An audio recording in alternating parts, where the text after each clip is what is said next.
Hello, everyone, and welcome to the Friday Nightmares podcast, episode 9. I can't believe we're almost to our big milestone of 10 episodes. But I am your host, Scott Crawford, recording from his basement in Swartz Creek, Michigan. And with me, as always, is my lovely co-host. From the north, Heather Powell, recording from Hamilton, Ontario, Canada, on this beautiful, warm June day, and 9 episodes in. Are we at the same amount for Podcast by the Cemetery yet? One more episode, and we will be there. What about Horror Drunks, which is both, this was Scott's previous life. These were the podcasts that he rolled with. Yep, the Horror Drunks, we actually got into the 20s. Did you? Well, yeah, hopefully we were putting out content quite a bit for a while there. Nice. Well, you probably drank a lot when you did it, so that probably was a good reason to get together. Yeah, sure did. Anyway, happy to be at episode number 9 with you, Scott. Yeah, it's been an interesting ride, and hopefully this choo-choo train keeps going. We keep coming up with new concepts, and we keep modifying our show, and I think we've learned a lot. I was actually listening to one of our past episodes because I like to listen to clips just to figure out how I can improve and what I can do better as a podcaster. And I even from episode 3 to now, we've come a long way.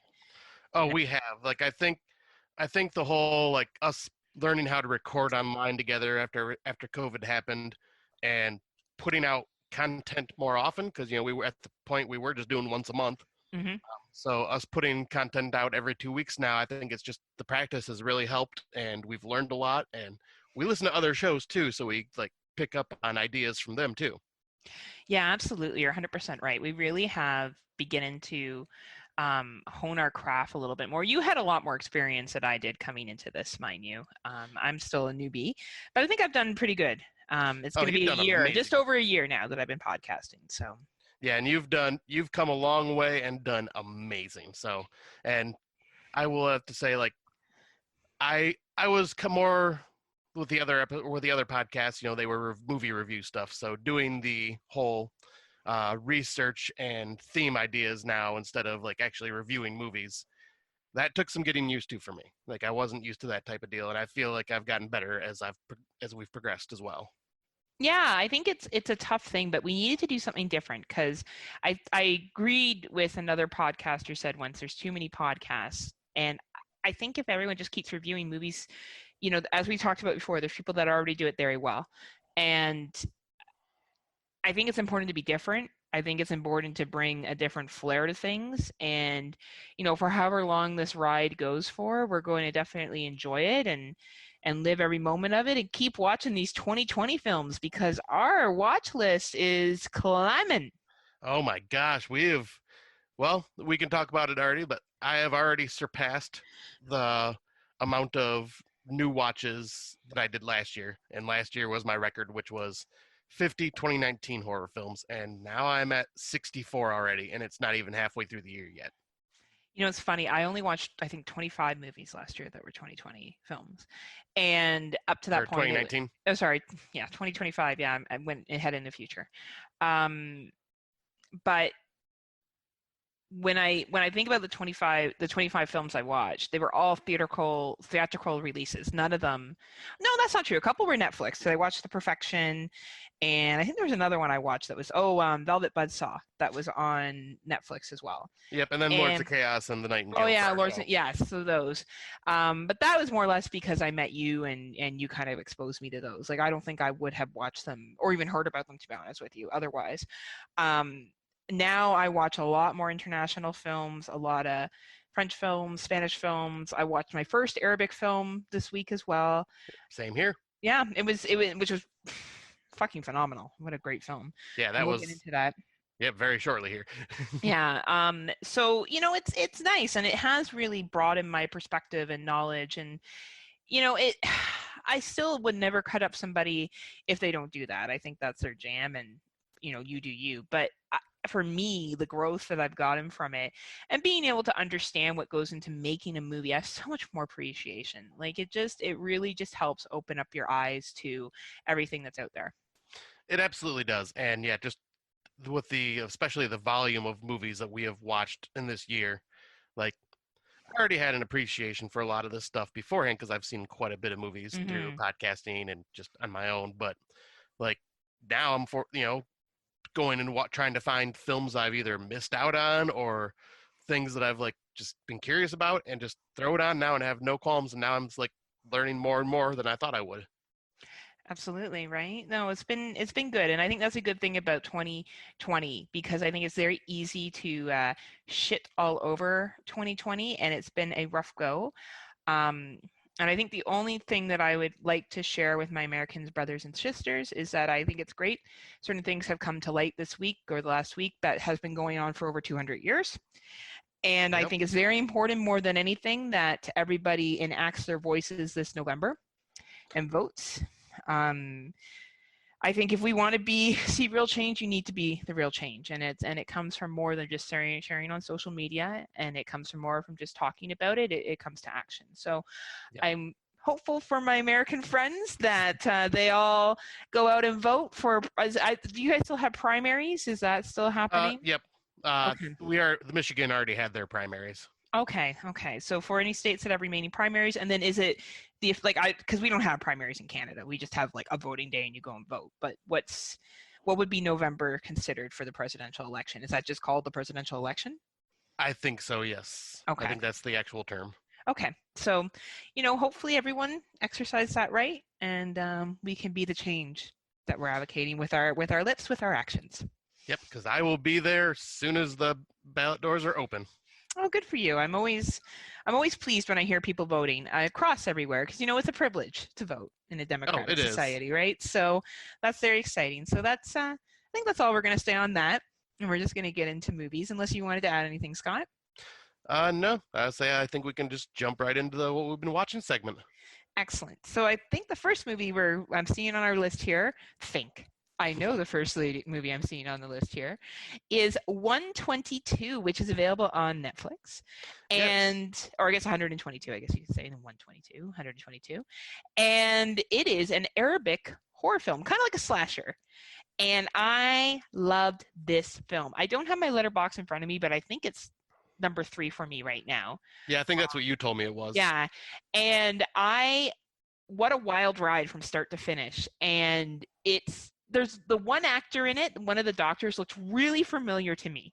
Like, I feel like I've seen him in other stuff, and I looked him up, and I didn't really recognize any of the films that he was a main actor in, but maybe he had some side roles in American films that I've seen him in. But wow, like what a fast-paced, great slasher-like movie. What did you think?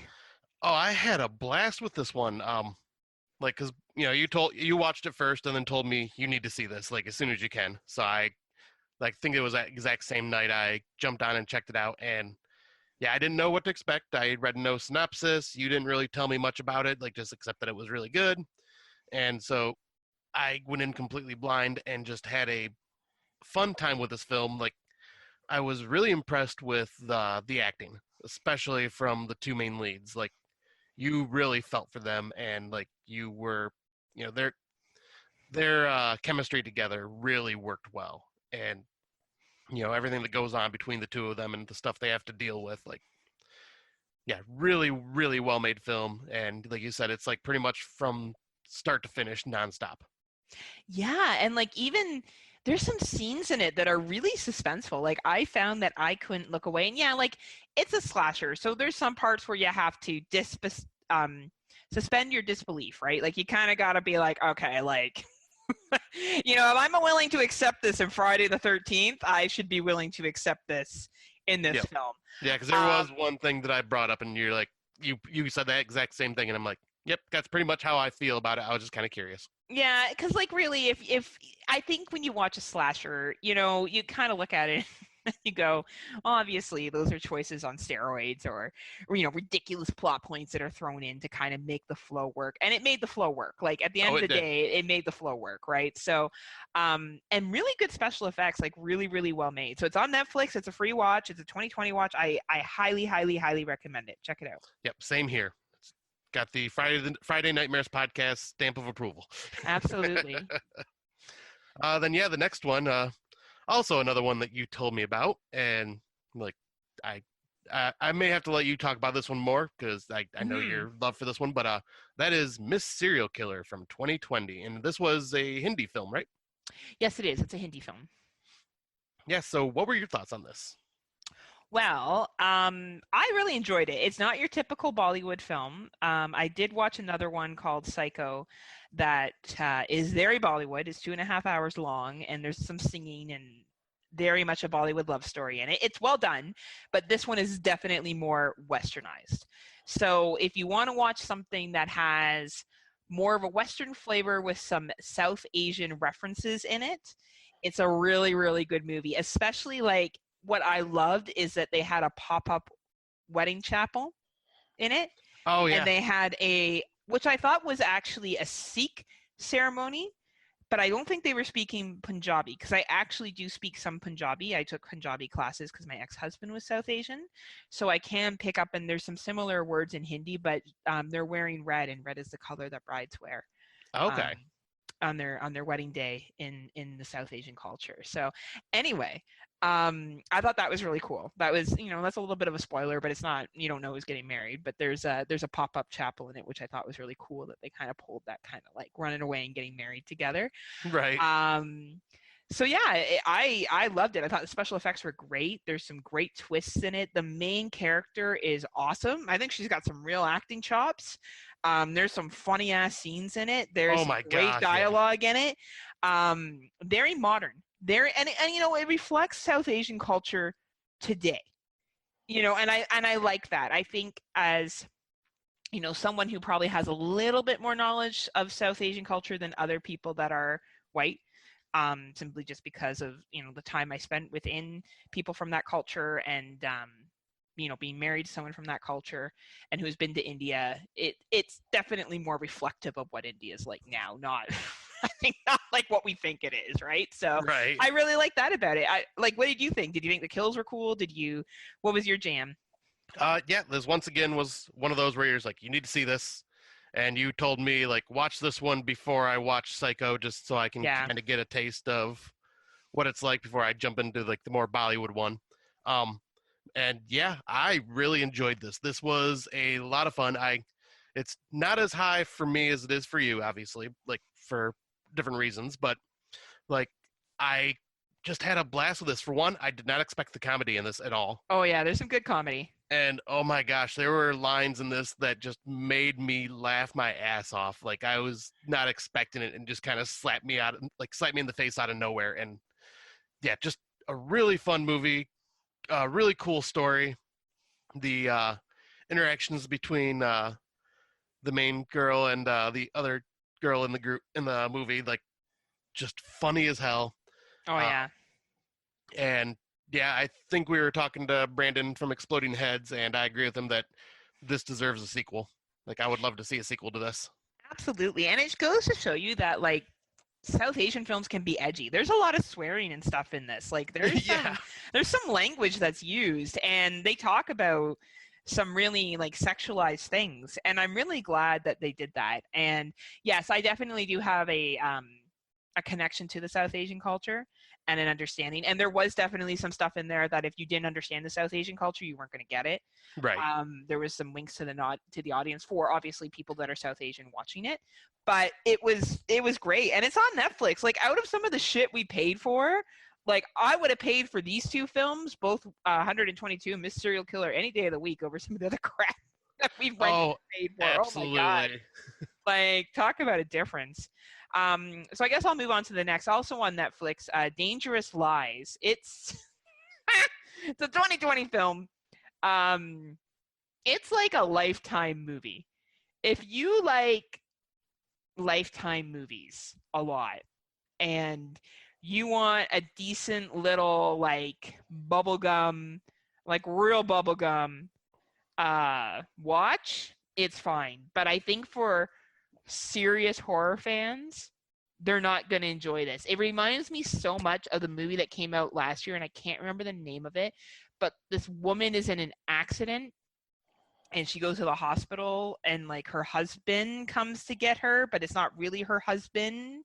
She has amnesia and she can't remember who her husband Hmm. is. and he takes her back to the house that he's broke into that her and her husband lived in, and like so ridiculous. Anyway, it reminded me a lot of that. So it's a very like Lifetime movie. So I guess if you know somebody who is a lighthearted horror fan, maybe, but it's not even that strong of a horror movie. It's kind of just there, and I watched it because it was on Netflix and free. But yeah, that's kind of my thoughts on it. Have you seen any of those like that like Open House or something like it was similar like Open House on Netflix? Scott, did you ever see no, that? but I never did see that one, and like I've heard like people talk about that, and yeah, this sounds kind of like that along the lines of that film. Yeah, and that husband, I think it was like something like The Perfect Husband or something like that. Like it was just, it's very, it's very like Lifetime. I feel like I'm watching the Hallmark Channel only with a little bit of horror sprinkled into it. So anyway, I wouldn't recommend it. Yeah, I'll say, and you get movies like that when you know, like when especially on Netflix. Yeah, and you know, it wasn't poorly made or anything like that. It's just the plot was so basic bitch. Like it was like, you know, this couple inherits this house because this woman's a housekeeper for this dude and he dies mysteriously, and they're trying to figure out if, you know, her husband murdered him or not. Like I know I'm giving a lot away, but that's because I don't recommend watching it. Like it's like a total like soap opera, turn off your brain film. I don't know. I wouldn't even recommend it to anyone that we know. I really wouldn't. Like I don't know, maybe somebody's wife who, you know, sounds sexist, but me who needs to watch like, I don't know, something kind of horror-ish, maybe they'll like it, but yeah. Yeah, that sounds like one I will just not bother watching. I wouldn't bother. Just skip over it. There's other things you could watch. Yeah, that's my plan. Right. You did the hard work for me. Yeah, it's not worth it. So yeah, I guess the next one we can talk about. Once again, I'll bring up his name because he recommended this. But Brandon Orlick from Exploding Heads talked about this movie called The Droving, and you and I both decided to watch this. I think just a couple days ago, actually. Yeah, I think I watched it on Thursday or Wednesday or something like that. Yeah. Yeah, and this was a pretty damn good movie. Like, once again, this is a popular theme that's been going on for the last couple of years, but it deals with cults. And so if you're into cult films, I think you'll have more appreciation for it. Yeah. But like, I thought this was a just really well done story that had me hooked from the very beginning, and like I couldn't tear myself away from it. Yeah, I agree. Great dialogue, and I hate cults. I hate cult films usually because I find them annoying and overdone. Yeah, but that's why I was saying like if there's more of appreciation if you love it, because I knew like what you thought of them. But this movie does it really well, you know, It does. and you know, we're not giving anything away. You find out about cults within the first like 2 minutes of the movie. Like this isn't like, oh, you find out it's a cult later on. Like you find it out within the first like 2 minutes of the movie. But Right. the dialogue and the character development is quite good. Not a lot of special effects, but the special effects that they had were very good, very well done, the practical effects. And yeah, more than anything, just really good character development, very good writing, very good flow. Like it's how you create a slow burn that builds tension without having all the flashing bells and whistles. And Yes. I really reflect a film that can do that. But you do have to like slow burns. You do have to like character development, a lot of it. And I think, yeah, if you dig the whole cult concept, you may like it a little bit more. It's pretty high on my list. I think it's 15 or 14. So, you know, I've given it pretty high kudos out of 67 films because Right. of the quality of it. Like it's a good film, and you can't take anything away from that. Yeah, because I think it's like just right outside of my top 10, like at my number 11 or number 12. Like Yeah, I it's a good really movie. dug it. And yeah, like this one you talked about last episode, so I'll just bring this one up real quick because I finally watched it. And that is Get In from 2020, the French Netflix horror film. And wow, were you freaking right. This movie was awesome. Like one thing I will bring up that I picked up from this that I really liked was the show of how masculinity can be portrayed. Yes. And yes. like what someone will go through because of the pressures of trying to be more masculine and man up type deal. Yes, that's a really good point, Scott. And damn, was this just a all-around amazing movie. It's very bizarre. It has some very sexualized scenes, Mm-hmm. has some really good gore, Mm-hmm. and I would put this up there with a lot of the what do they call it, the French extreme films that have come out like Mm-hmm. over the years. And yeah, this is a high recommend for me. I think it's like my number 5 right now. This film for me, well, it's my number one, and it will take a lot to knock it out. Like, I don't think Candyman's I think Candyman would have been the only thing that would have Yeah. even given it a run for its money, for my preference. Yet again, for my preference. I think this will be my number one at the end of this year. I have nothing but good things to say about this movie. There was nothing I thought they could have done differently. But then again, it spoke the Heather language. Yep. You and know, it's with me like one of those films where the more I sit with it, the higher it may go up on my list too. Because like this one, I watched it I think sometime last week, and like I still remember like the whole entire movie. Which for me, I have a short-term memory loss situation when it comes to movies. I'll watch them and then certain films will just fade out of memory real fast and be like, "What the hell was that movie even about?" And this one stuck with me. So like by the end of the year, like that's going to be a way I kind of portray my list too, is like films that still resonate with me, even though I hadn't watched them in several months. Absolutely, and I think that is a good way to look at it, right? And I may do rewatches at the end of the year, but I'm not a big rewatch person. Like if I know Right. something's my number one or that high, it's going to be that high. Right. Like Exactly. to be honest with you, where I have a hard time is not in my top 15. It's after that. It's like, well, it's just like a 23 or a 22, but really at that point, like it doesn't really matter. Right. Exactly. Like at that point, like it's like unless you're gonna like just share the entire list, like in just on Facebook or something like that, or we decide to talk about everything we watched, then maybe it'd matter a little more. But right now, it's like, well, and like, who cares what I thought was 45 or 47 out Right. of like 67, right? Obviously, if it's in the 40s, and I think it's a 47 or 47 or 45, who cares? Like that doesn't, to me, that's not something that you need to rush out and watch. Right. If I'm Exactly. saying to you, this is in my top 10 or my top 15, and these movies are really solid, then I'm going to stand behind that. And that's going to be how I'm going to feel for the rest of the year. Like, I personally don't care what someone's like after their top 15. I don't care. Like, exactly. whatever, right? Like, whatever you think, and that's fine. Numbers don't matter to me at that point. But Sea Fever was another one that we watched. This is not on Netflix. This is a VOD. Yep. Yeah, great film. Really, really great film. Really well done, well acted. It's an Irish film, I believe. Yep. They're from Ireland.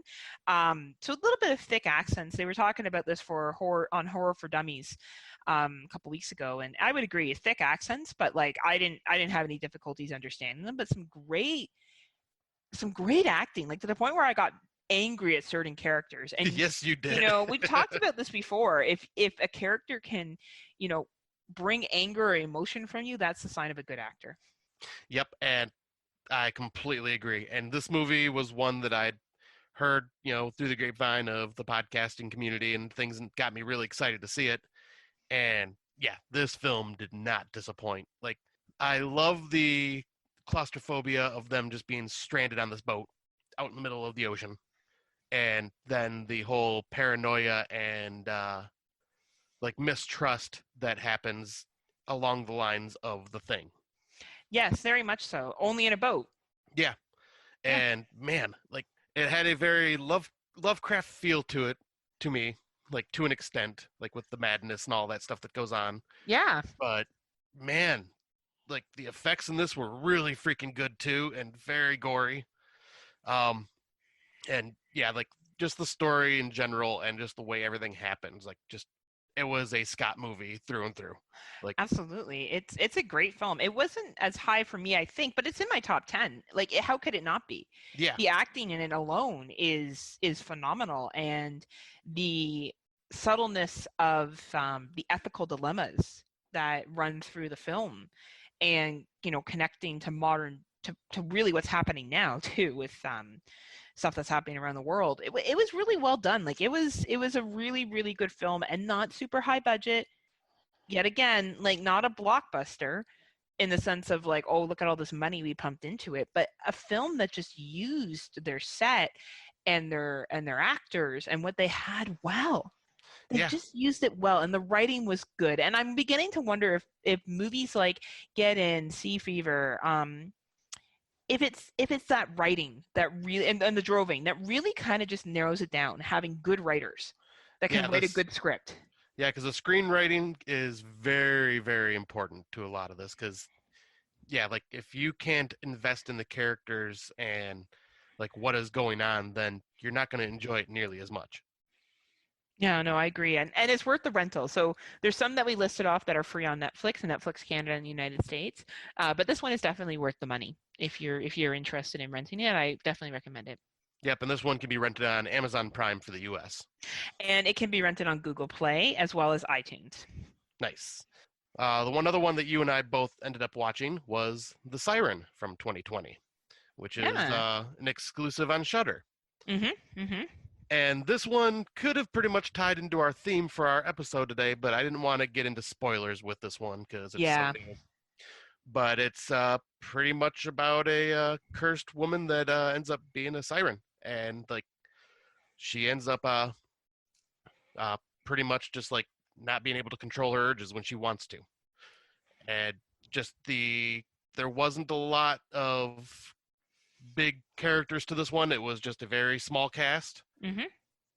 But man, was this really well done as well. Like Mm-hmm. I was very impressed with this. Like I'm also a fan of like mythological monsters and stuff like that, and sirens are known for luring guys out and drowning them and stuff like that. So I right off the bat knew I was gonna like this one to an extent just because of that theme. Absolutely. You know, it's cool. I like that it was in a lake too and not in an ocean, Yeah, which I really thought was kind of cool. And yeah, I would agree with you. The character development was really well done. There was some suspenseful scenes that are subtle, but I had to look away because I couldn't handle the suspense of what was going to happen. It caused me a level of anxiety. And yet again, that's a good sign of a director, of a scriptwriter, of actors, when they can invoke emotions from you. Really, when you feel something during a film or during a TV show or a play, that's a sign of something that's solid. Yeah, so it's on Shudder, so you do have to pay for Shudder for it, but it's worth the watch. yeah, and yeah, I guess we can move on to the last 2020 watch, which is something you watched, and I gotta Yeah, check out. yeah, and I put this on my list. I don't think that I really would count it as a horror movie because it's a documentary, and I do put those in a different category. But Scream Queen, My Nightmare on Elm Street, it talks about Nightmare on Elm Street 2, and oh my gosh, I forgot the character.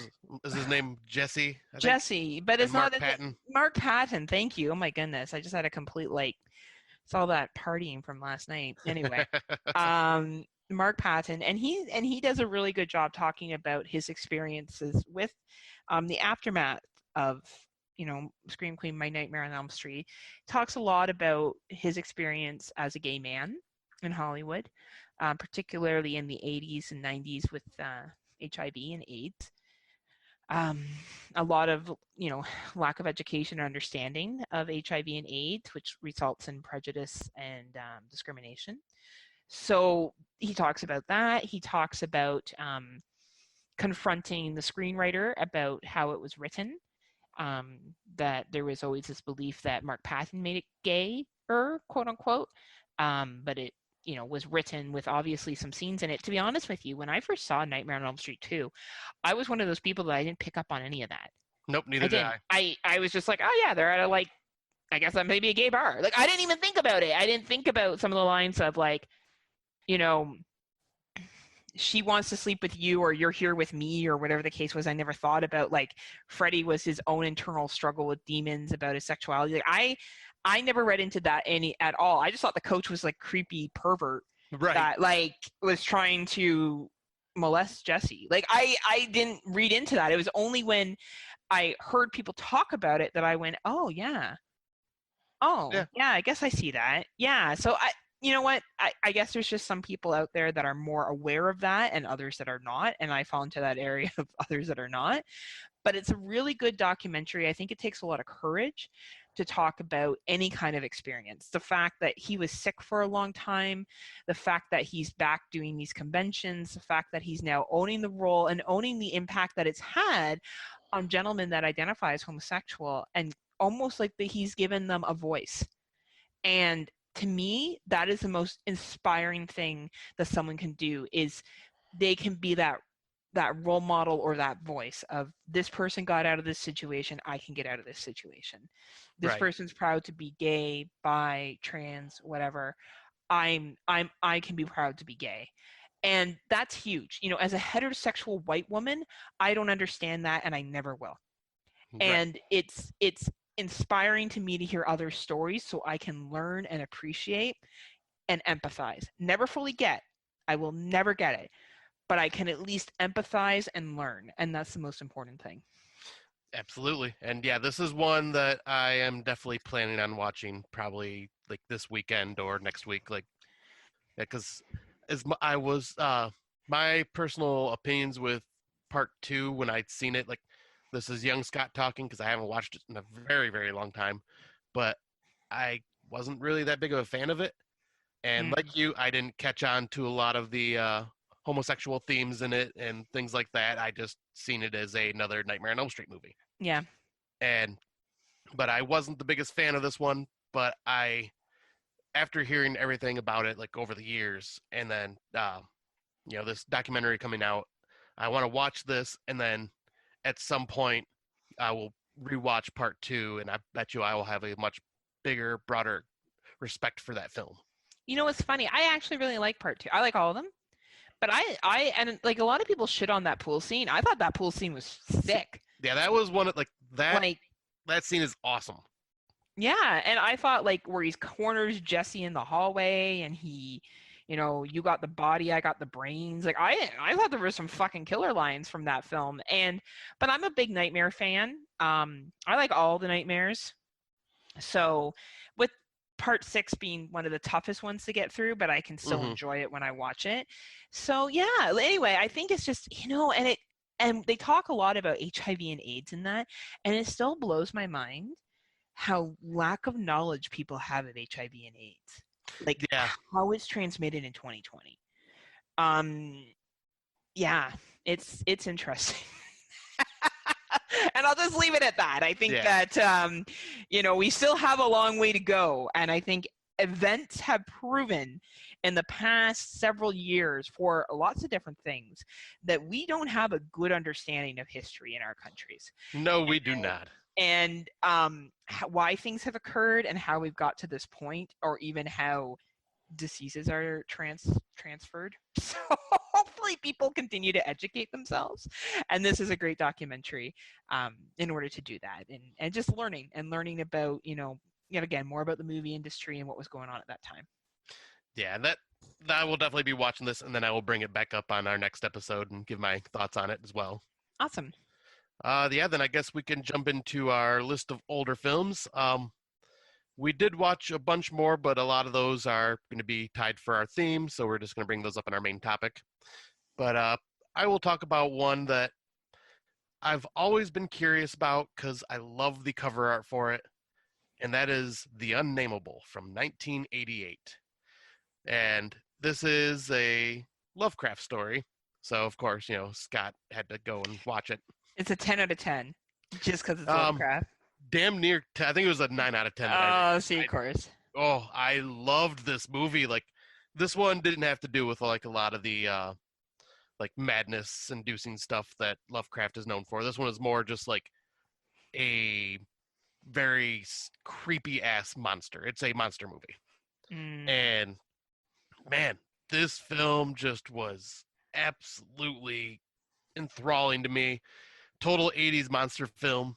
The monster practical effects looked incredible. I was blown away by the way it looked, and the way it sounded, just like the way it screeches and everything just sounded had shivers running up my spine. Like, this is one of those movies that if you haven't seen it, I highly highly highly recommend watching this one. Like, I nice. had such a blast with this movie. Now, do you highly recommend Heather watches this one? Yes, because I know you do love your monster movies and creature movies and stuff like that, and that is more what this is. It's not. It's not too Lovecraft. No, no, because Okay. I'll give you a quick synopsis. College students check out a haunted house where in the 1800s an ugly monster called the Unnamable is trapped in a vault and accidentally gets released. What's my ex doing there? Just kidding. Wow. Just kidding. I'm just being funny. Anyway, yeah, that sounds interesting and sounds, I don't know, I've never even heard of it, but that doesn't mean anything. It's one of those where when I would go to video stores, I'd always see the cover, but never pull the trigger on watching it. Do you remember when you go to video stores and you get the videos? I don't know if your video stores had this, but it was plastic cases, and you would have to like squeeze it and like Yes. shake the video out. And then you get so mad if someone didn't rewind it, and you'd be like, okay, I like the VCR. Or they had the separate like rewind machines. Yeah. You would get the separate rewind machine because it was believed that rewinding too much would wear out your VCR. I don't even know if that was true or not, but I just remember like if people were like doing well, they had a separate rewind machine and a VCR. Yep, and my grandparents had 2 separate rewind machines plus 2 VCRs, so they were fancy. They were fancy, huh? Yeah. Very, very nice. So yeah, what would be the next one you want to talk about? Oh, you keep going. Why don't you keep going? Okay. All yours are here. You just keep going on your roll, Scott. All right, I will do that. So the next one I decided to watch is a slasher film from 1981 that I have heard so much about throughout the years and finally decided to check it out, and that is Final Exam. What a great slasher. I love that slasher. That was a really fun movie, and like a lot of films from the early 80s, definitely has some stuff that you cannot be getting away with now in films. Oh my goodness, like the opening, is it the school shooting prank that they pull in that one? Yeah, right? like the guys pulling up in a van and Oh jumping my out and just starting God. to pretend to shoot everybody, and just so a guy can get out of an exam. Oh my goodness, right? Like, oh, like I was watching that going, what the hell is going on? Things that would not happen today. Definitely. Absolutely. But yeah, I like that slasher. I think it's I really have a soft spot for 80s cheesy slashers, no matter how bad they are. Yep, same I like here. Fatal Games and shit like that too. I find it funny. I find these like ridiculous kills hilarious. Yeah, I'm glad you enjoyed it because I'm a big fan. Yeah, this is one that I definitely recommend if you're a fan of any of 80s slashers and you haven't seen this, definitely give it a watch because, yeah, it's definitely a time capsule and just a fun movie. It's a bit of a slower slasher than most, but like, the characters in it are what keep you entertained. In all fairness, I found that a lot. Like if you watch the original My Bloody Valentine, it's not quick. No, like, it is not. Slashers weren't quick. Neither was Prom Night. You know, like no, there's the ones that are like pretty much fast paced, and then there's like the slow ones. Like, what would you consider a flash-paced 80s slasher? Honestly, I would probably say like Friday the 13th Part 2 and 4. Okay, sure. but those are sequels. I'm talking about originals. Oh, originals. The Burning. Like not fast paced. Like there's a lot of character development until you get the kill with the prostitute at the beginning. Yeah, that is very true because that is more like an 80s sex comedy for a little while. Yeah, like I don't think, and I'm not cutting up 80s slashers, don't get me wrong. I just don't think that they were like, and I even remember with like some of the ones I watched, like Slumber Party Massacre, and then there was Sorority, the one where she gets a Hell Night. Hell Night. Yeah, she gets locked in the like for a prank or an overnight, like the initiation, her and this dude and someone else have to stay in that house. Like it's a slow build.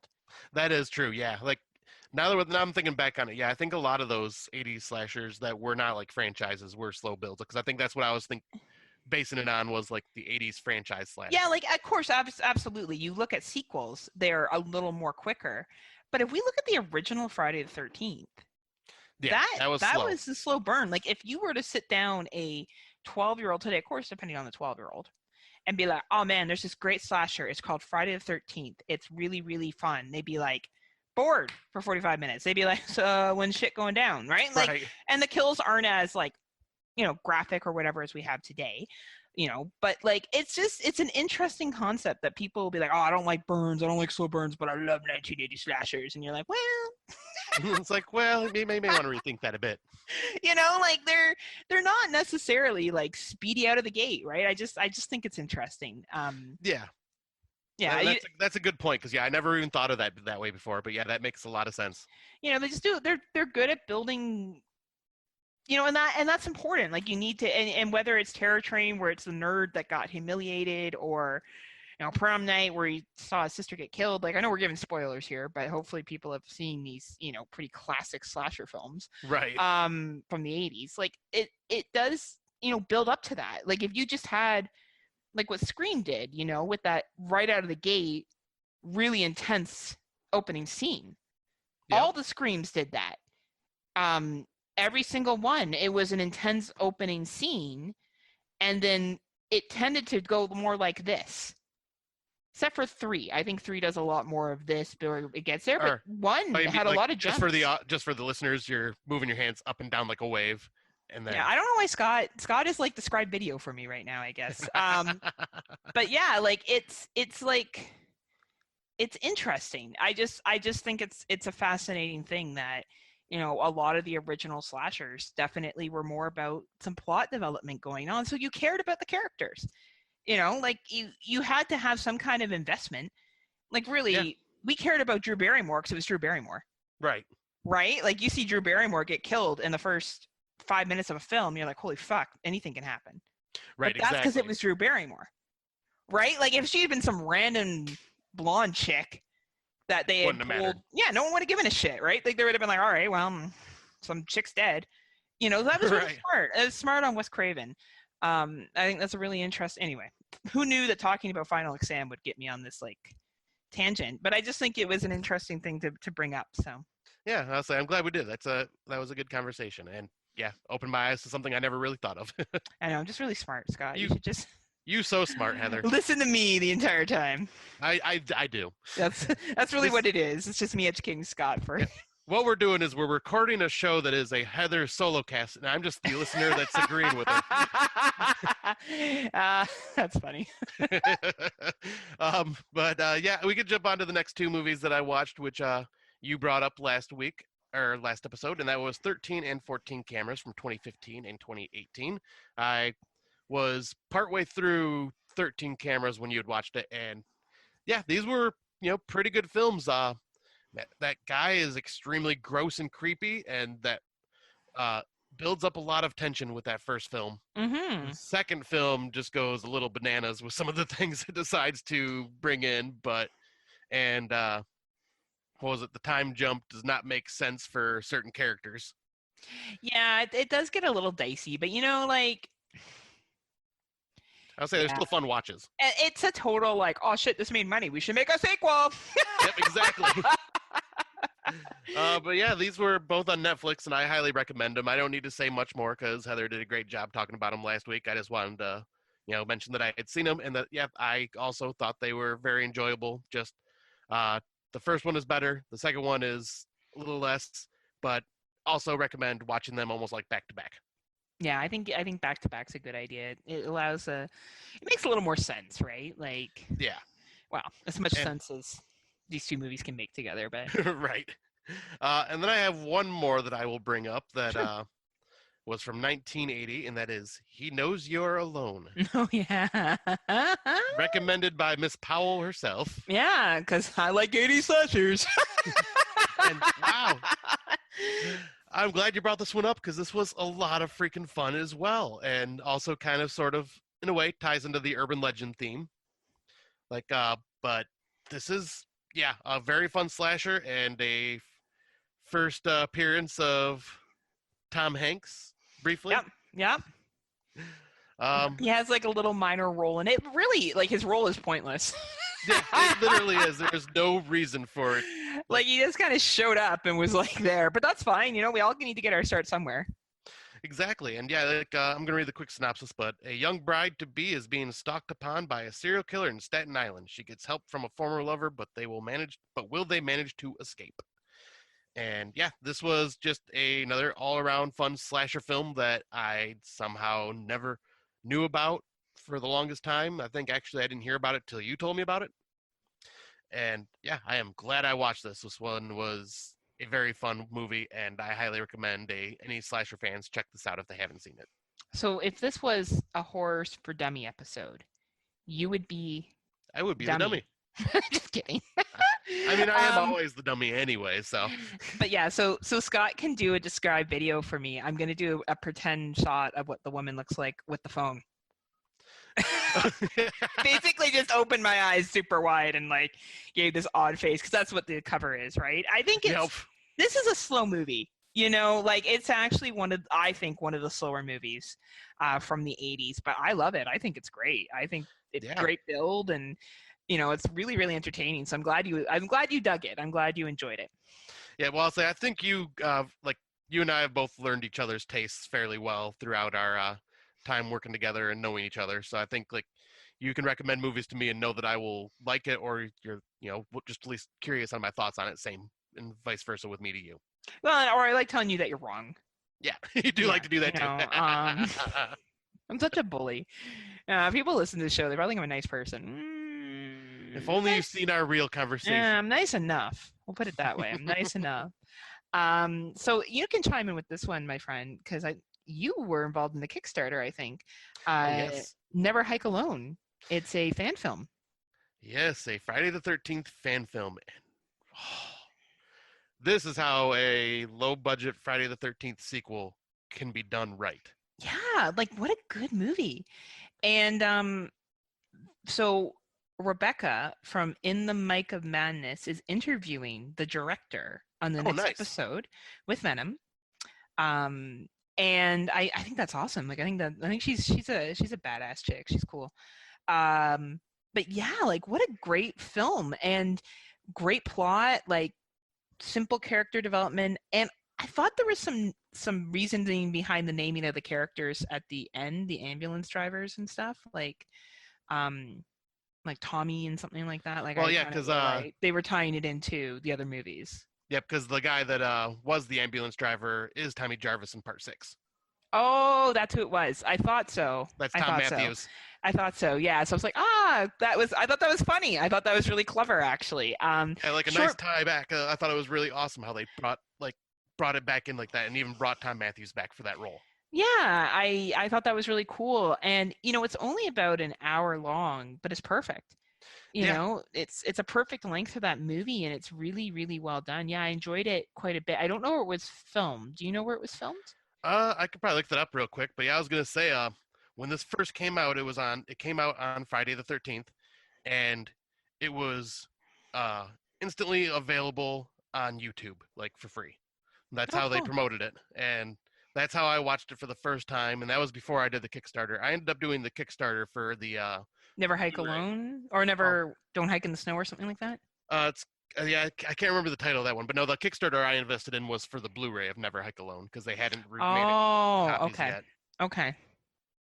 But yeah, this was you know me, I'm a huge Friday the 13th fanboy, and like I wasn't sure what to expect from this, and man, I was really impressed how they filmed it.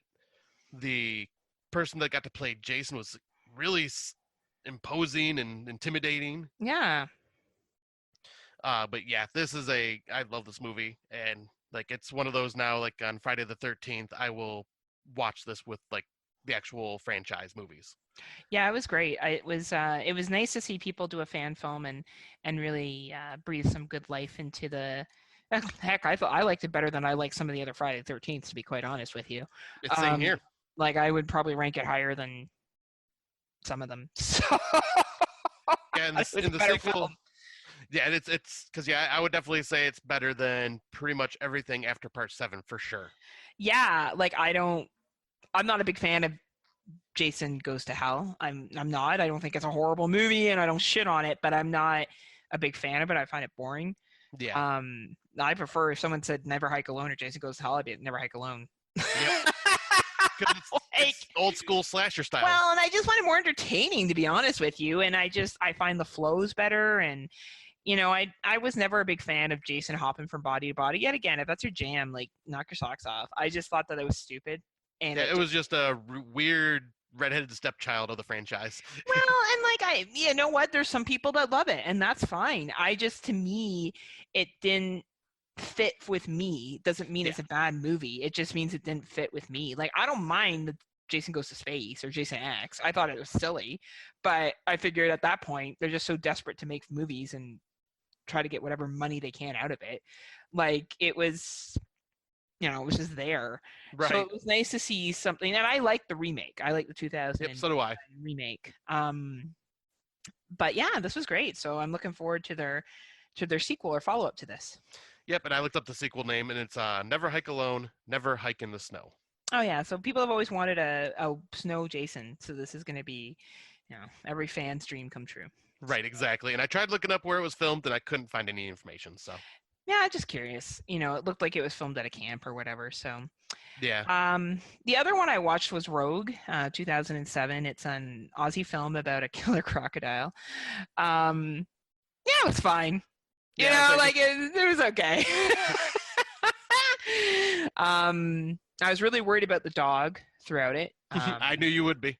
Well, I have never seen the movie, but I knew there was a dog in it. Yeah, there's a dog in it. The CG is 2007,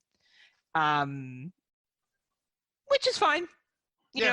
That's it is what it is. There's some very much like roll your eyes, like okay, but it's for entertainment to watch a creature feature and just watch a crocodile like fuck people up.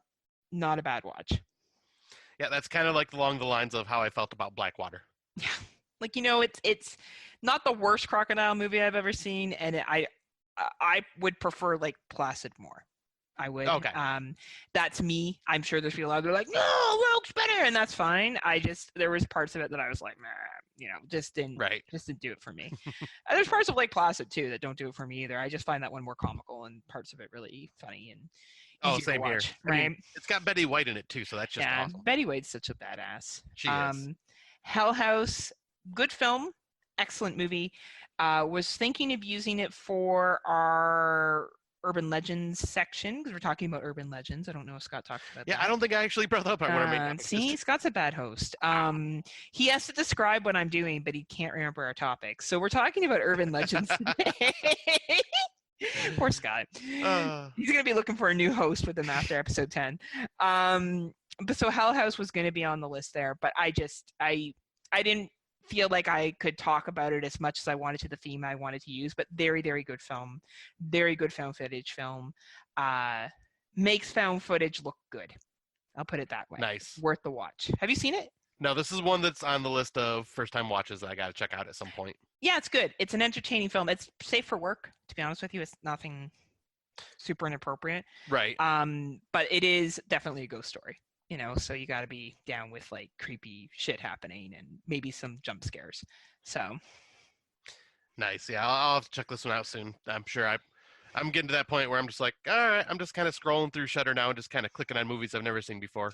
That's what you got to do, and don't think too much about it, Scott. Just go with your heart. Well, I just got to make sure that it's in English because I can't watch it at work if it's truth. Truth.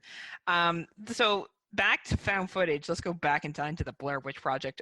I don't think this was the first found footage movie, but I remember this being highly promoted as a found footage movie. Like I remember when it came out, the promotion behind it, it's based on a true, it's actually real. Like you had some people believing that it actually happened, and the fake documentary they made before this came out, like right. Oh man, right. Like, that is probably the thing that I will say about this movie. Like, I'm not a fan of the Blair Witch Project itself, but all of the hype building up to it and the promoting is probably some of the best I have ever done. Like they've created like missing posters for all the people in the movies. Yeah. And websites for you trying to like find them and stuff like that. Like, man, they did a great job with that. Especially for 1999, and I think it's important that we remember that this was made in 1999. Yeah. Because it's 2020. So this bit is 21 years old. Which is crazy to me.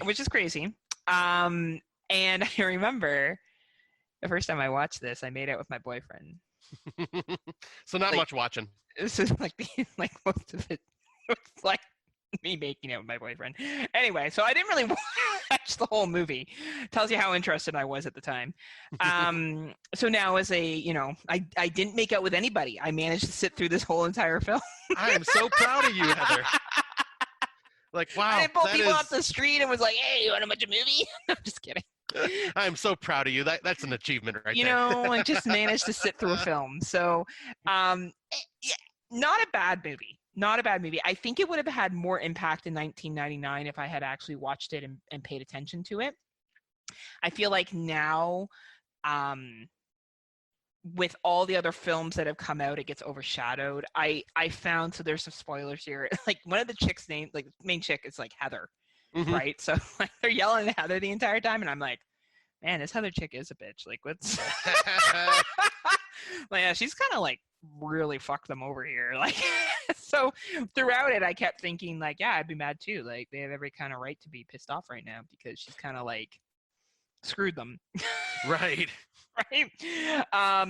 So, but well made. Yet again, they probably didn't have much money when they made that film. Like, it was probably some pretty bare, basic bitch budget. It was extremely low budget, and then kind of like Paranormal Activity out of nowhere just like made a shit ton in the box office. Yeah, like, and like that whole like where she reverses the camera and talks into it. I'm so scared right now. Like, it was good to finally see that full scene. I'd only seen real parodies of it and stuff like that, so it was great to see it. I'm glad I watched it and actually sat down and watched it and had the attention span for it. But I think it would have I had the attention span now to sit through it. But I think I would have had more of an impact from it if I had seen it in 1999. Well, yep. Actually watched it in 1999. Right. Yeah. So yeah. Because this is one that I ended up, I was telling the story where I watched. My stepdad worked for a video distribution company, so he'd like stock the shelves at rental places and stuff like that of the new movies. And after a new release, has been out for a while, they have to take out some of the movies because, they'll bring in like 10 or 12 of one movie just because it's a new release, so we want to rent it to everybody. And after a while, they only need like 2 copies of it. So my stepdad would always bring home the duplicates. And, they also, at this company, they also got screeners. So he brought home a screener VHS of this. And I was watching it and just like, okay, this movie's, it's all right. And then it got to the third act and it just went black and said, if you want to find out what happens next, go and pre-order the movie. I'm going, fuck you. I am not doing this because little angry teenager Scott was like, you don't tell me what to do. Screw you. This movie wasn't. I am not going to sit through this crap again to get to this third act. So I'm not renting this or buying this. Yeah. Maybe I can imagine you just being super mad at like 17 and. Oh, I was so. Oh my god. So yeah, since then I have not even bothered rewatching it. Like eventually I may, because I never did technically finish it, so I could, I guess, count it as a first time watch. But yeah, that's what I did. Because I don't remember anything from it. Right. And honestly, I think as a horror fan, you should watch it. I think what it's done for the genre, I think the following that it has, respect. Oh, for sure. I think it's one of those movies where I would say to someone, if you're a hardcore horror fan, you should watch The Blair Witch Project. And I say that now after watching it and being like, yeah. It may not have the impact for you now that it would have had for you back in 1999, just because the world is a different place. But I think that it's definitely has its piece in horror history. And I have a lot of respect for the people that made that film, the marketing behind it. The acting was decent. It's a decent film. It just didn't, it didn't impact on me except for the fact that I was like, Heather, you're an idiot. And you've screwed these 2 dudes. and that was probably what I took away most from the film. Yep, I can see that. Right. The only 2 other films I'll go over quickly are Netflix films. One is called Escape, and it's Escape Room, I think, or it's Escape. It came out in 2017, and at first I'm like, Escape. This looks like a really shitty Netflix movie. No, it's actually really good. It's based on a group of like very well-off people who go to an escape room, and shit goes down, and it's not a happy ending. It's not like the escape room that came out before where like shit goes down, but there's a quasi-happy ending. No, there's no happy ending. This is not a happy ending. So it's very interesting. I would say for Netflix for free, I enjoyed it better than Dangerous Lies. It's something that if you had some people over and you were like, oh, they're a fair weather horror fan, I would throw this on. Like, Okay. it would be edgy enough that you could be entertained as like maybe a more advanced horror fan, but for somebody who maybe doesn't like a lot of horror, it moves smoothly enough. Okay. A movie that's on Prime that looks like shit from the cover of the movie art, but is not shit, is 247 Degrees. I think it's just Degrees, yes. Yeah, you were telling me about this one. Came out in 2011. Taylor Scout Compton, is that how you say her name? Yep. Is in it, along with the dude that played the blonde asshole in Friday the 13th, the remake, 2009. Nice. The guy that owned the cottage or wherever it was they were saying. Yeah. Man, that dude has some acting chops. Does he really? Like, he has some acting chops. He was really good in this. And I also have a soft spot for him because if you watch Camp Crystal Lake Memories, he talks about how much he valued his time as in that role, and he talks about how much it meant to him and how he like is appreciated that people recognize him from that movie. Like, he's not a douchebag. Right. Like, he's actually seems like a really nice dude, but he looks like a douchebag. It's kind of interesting, right? He looks like he looks like the jokingly what we joke about sometimes, Chads. The Chads. Yeah. Yeah, like that's what he looks like, but he's actually like seems to be decent. I don't know, maybe he's just decent for that documentary. But in this movie, he was really good. And it's basically based upon a big group of people that go to a cottage lodge, whatever you want to call it, and there's a sauna there. And they get locked in the sauna. And how they get locked in the sauna could happen. Okay. Like, it could happen. And what happens to them would happen. Like, it's pretty accurate, and I know people out there love Scout Taylor Compton, and she, don't get me wrong, I get it, her body's banging, but she is the low peak acting in this movie. I think everybody else outacted her. Okay. By leaps and bounds, to be quite honest with you. It is a movie that I really enjoyed. If I had watched it in 2011, it would have been in my top 25. Like, it was 2011, like, of that 2011. Oh, okay. Like, if I was doing, the watches that we're doing now, it would have been in my top 25 because it's a really good film. It's a really entertaining. It's not too long. I think it's about 80 minutes. So it runs the time fine. And if you like isolation horror, and if you have ever been somewhere and been in a sauna, and like one of these saunas, like it's very much like a Finnish sauna, yep. You know what I'm talking about? Fuck, is it accurate? Like, fuck, is it accurate to what would happen, what you would probably do? Yeah. And then even the aftermath is like, yeah, I can't say enough good things. It doesn't look like a good movie because of the poster, and it doesn't sound like a good movie because of the synopsis, but this is a movie that is a good movie that I recommend 100% over some other shit that's on Prime. Well, you have definitely got me curious so what you're saying is I need to watch this before I go to my UP trip in August where we have a Finnish sauna outside. I will tell you right now, you will never look at them in the same way again. Sweet. So yeah, I'll have to You may not even want to go in. I'm not kidding, Scott. Like, that is the impact this could have on you.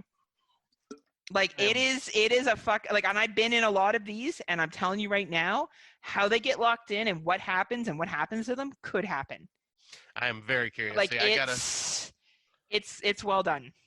Yeah, and unfortunately, this one though is on Canadian Prime and not U.S. Prime. It's actually unavailable on Amazon, which is weird.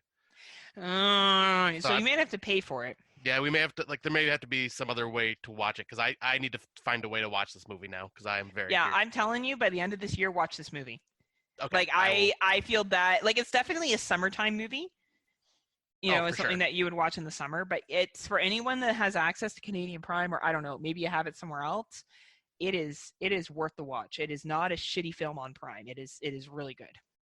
Nice. Yeah, I will definitely look for this one then for sure.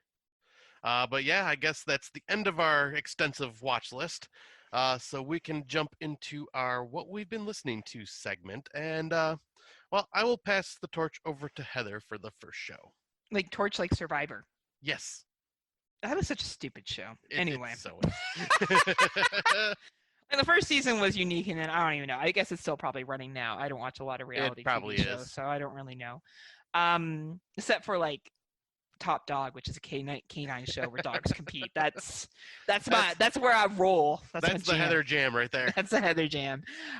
So some people are familiar with Horrorphilia Network, and there's a particular podcast that I never miss an episode for. And they are called No More Room in Hell Fresh Cuts. And I started listening to Fresh Cuts a year and a half ago.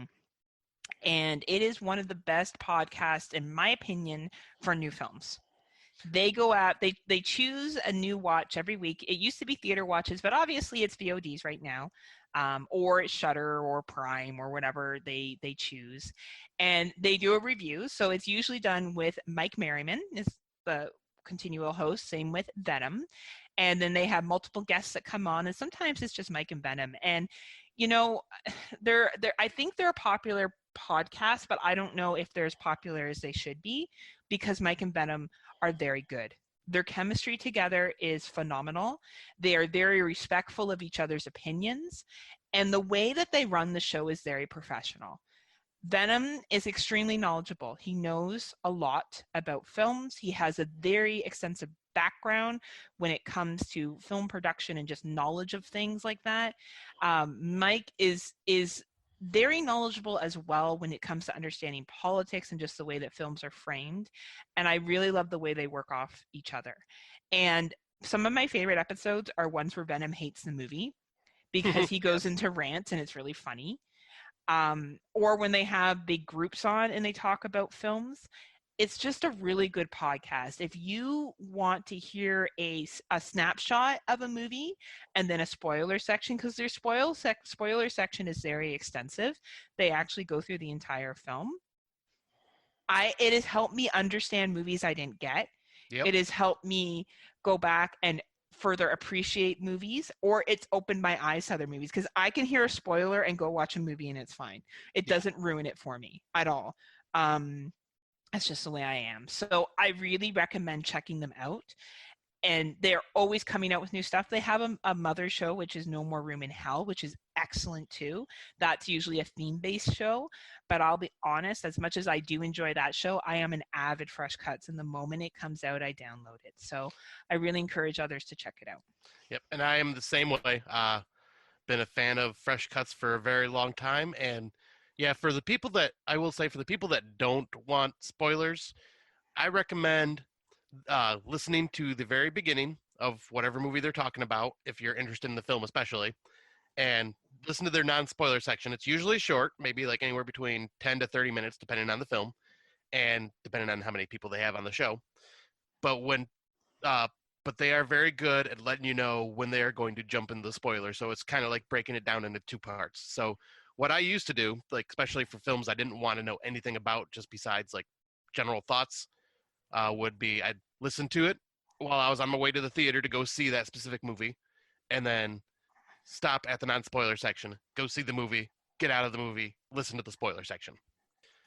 But yeah, I've just like you, I've been an advocate for their show for a very long time, like especially if like you're into wanting to know about these newer films.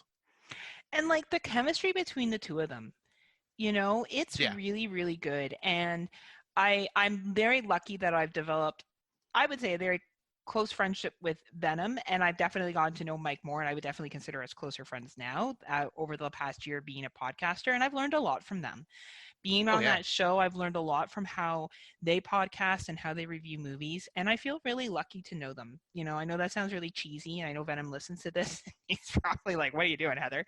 But it's the truth. I really have learned a lot from them, and I look forward to them continuing this podcast. Yep, same here. I'll say I love the guys. They are great, and yep, just like you, I've been building friendships with both of them, and I'm hoping that continues. But they like me more. So Of anyway. course they do. Everyone likes. Just kidding. Scott. Everyone likes you better, Heather. We already know That's this. not true. They like you. You're a much more calmer person than I am. But you have one, and I've never heard of this one. I'm excited to hear about this. All right. So the one I am going to talk about is the Terrible Terror podcast. It is a solo cast by the guy that goes by the name Terrible Terror. And what he he was an actual big supporter of me back when I was on the Horror Drunks. Would always share our episodes on Twitter and stuff like that, and uh, he would ask me for suggestions for movies because what he does is he usually will find like a really bad movie and go over it scene by scene, kind of like what you were talking about with Fresh Cuts, how they would go scene by Mm-hmm. scene at the end of the spoiler section. He will do this and use movie clips and stuff like that as he does it, and just like groan and complain about like this particular scene or whatever, and he's just like, why am I doing this to myself as he's watching it? And Oh, that's it's funny. just, oh, it's really funny, and he's been going for quite some time. I don't even know how many episodes he has out now, but it's got to be over 200 at this point. But this will tell you kind of like the level of movies. Like not all of them are horror films, but like he just finds like mainly horror and genre specific styles. But Cool. this will tell you like the level of films that he chooses. One of his last episodes was Mortal Kombat Annihilation. That's awesome. So this is the type of movies he puts himself through for the show. And yeah, I think he is bi-weekly. He has not missed a single episode, like, and just continues. And I think during Halloween, he will usually go weekly with the show and just try to cover a bunch of horror films during that time. And yeah, I recommend this show. He's available on iTunes. And I believe he's on like most your podcasting apps as well.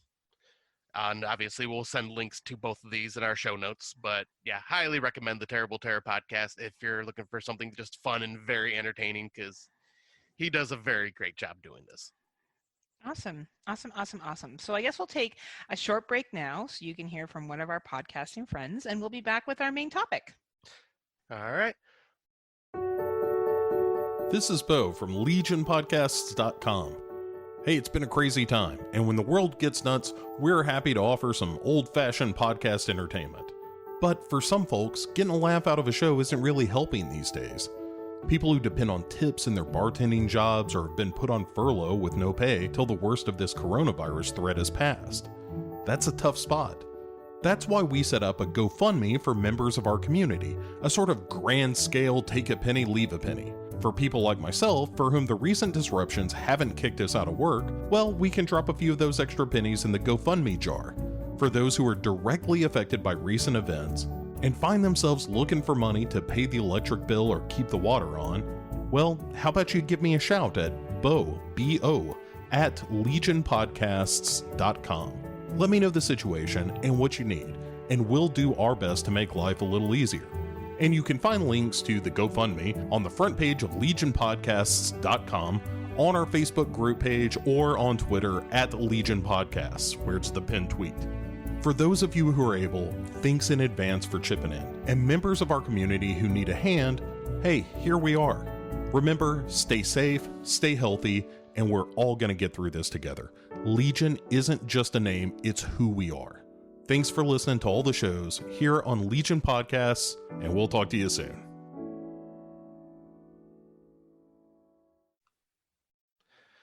All right, so we are on to our main topic for the night. And for this episode, we decided to cover the history of verbal storytelling and urban legends. I'm going to be kind of discussing a bit of the history and the definition of what an urban legend is right off the bat. And an urban legend is a fictional story rooted in modern pop culture. You can think of urban legends as today's folklore. Just like traditional folktales, they are based on real parts of culture and often real people. However, in most cases, the details have been exaggerated, ultimately making the stories false. They can take the form of an elaborate joke or a hoax, a rumor gone too far, unsolved mysteries and crimes, popular misconceptions or beliefs, and so on. Some urban legends may be completely plausible, while others may have supernatural elements that make them less believable or clearly not true. Either way, their truthfulness is always questionable, but perhaps also difficult to disprove. In the past, legends were historically relevant and usually related to real human events in one way or another, but hadn't been proven or documented as having actually happened. So throughout history, people had no way to prove whether a legend was true or false. What's more, they were passed on verbally, slowly spreading and evolving over the years, decades, and even centuries. But today, with the help of the internet and many other resources, urban legends are passed on quickly and easily but it is also usually pretty easy to at least prove whether or not it has real basis in fact. In this way, urban legends today are often easily debunked, regardless of their truthfulness. Some urban legends are silly and lighthearted, while others may actually be quite scary or disturbing. And I brought up an article from Wikipedia here that says that many urban legends are framed as complete stories with plot and characters. The compelling appeal of a typical urban legend is its elements of mystery, horror, fear, or humor. Often they serve as cautionary tales. Some urban legends are morality tales that depict someone, usually a child, acting in a disagreeable manner, only to wind up in trouble, hurt, or dead. Urban legends will often try to invoke a feeling of disgust in the reader, which tends to make these stories more memorable and potent. Elements of shock value can be found in almost every form of urban legend and are partially what makes these tales so impactful. Most urban legends will also include an element of something that is supernatural or paranormal. Many of the most well-known tales will try to balance out the normal with the paranormal. Stories that stray too far into the paranormal aspect are usually not as regarded as ones that will attempt to keep some sort of basis in reality. The person that tells these type of urban legends are, kind of like the stuff we talk about around campfires. Especially when we were younger, just wanted to tell each other a scary story. And one of the things that you almost always hear is that when the person gets ready to tell the story, he or she will usually start off by saying they know someone who had this happen to them, so a friend of a friend, or a story of a parent's friend that they heard from their parents, etc., etc. Have you ever done that? Back when I used to go to summer camp, when I was a young kid, we would tell like silly ghost stories, and we'd take turns doing that. And it'd be like, oh yeah, so this happened to one of my friends, or oh, my parents told me about this, that this happened to someone they knew. And yep, this was like a total memory lane thing, because like so many people have done this over the years. It's just fun. Do you believe in urban legends? Some of them I shake my head that are way too ridiculous to be real, but there are some that I go, that could have happened. Do you think I believe in urban legends, Scott? I think you do. I do. I'm going to tell you a story that happened actually to me. Oh, please do. So many years ago, when I was in university, I befriended a individual that lived out in Fort Erie. So for my American brothers and sisters, that's just on the other side of Buffalo. Okay. And myself and another girlfriend went out to see her. And we were staying at her place, and we went to an outdoor concert. And I was driving, so I wasn't drinking. And it was one of those free concerts anyway. We saw the Tea Party. So for any of my Canadian people, you know who the Tea Party are. Maybe nice. Some random. Oh, you know Tea Party? Yep. Yeah, I've seen them in concert a couple of times. I'm a pretty big fan. That's awesome. Jeff Martin and his hair. But anyway, so we leave the concert, and it's really foggy. And Fort Erie is a very it's near the water, so it's near the Niagara River. And we're driving along, and we're blasting music and whatever. And all of a sudden in my headlights, I see this dog, and it's a big dog, and it's rabid looking. It's shady, like a shaggy. It looks like it's sick. And I scream and I swerve, like it came out of nowhere. And I of course got out of the car. The dog was gone. Nothing. And it was literally like inches from my car. Oh, wow. So I swerved and thought, oh my God, I hit it. And there was nothing there. And I turned to my two girlfriends and I said, and even before I got the words out, I'm like, they're like, see the dog? I'm like, yeah, you saw that, right? They're like, yeah. That ugly, like, fucking sick-looking dog that was huge? I'm like, yeah, you saw that. They're like, yeah, we did. Huh.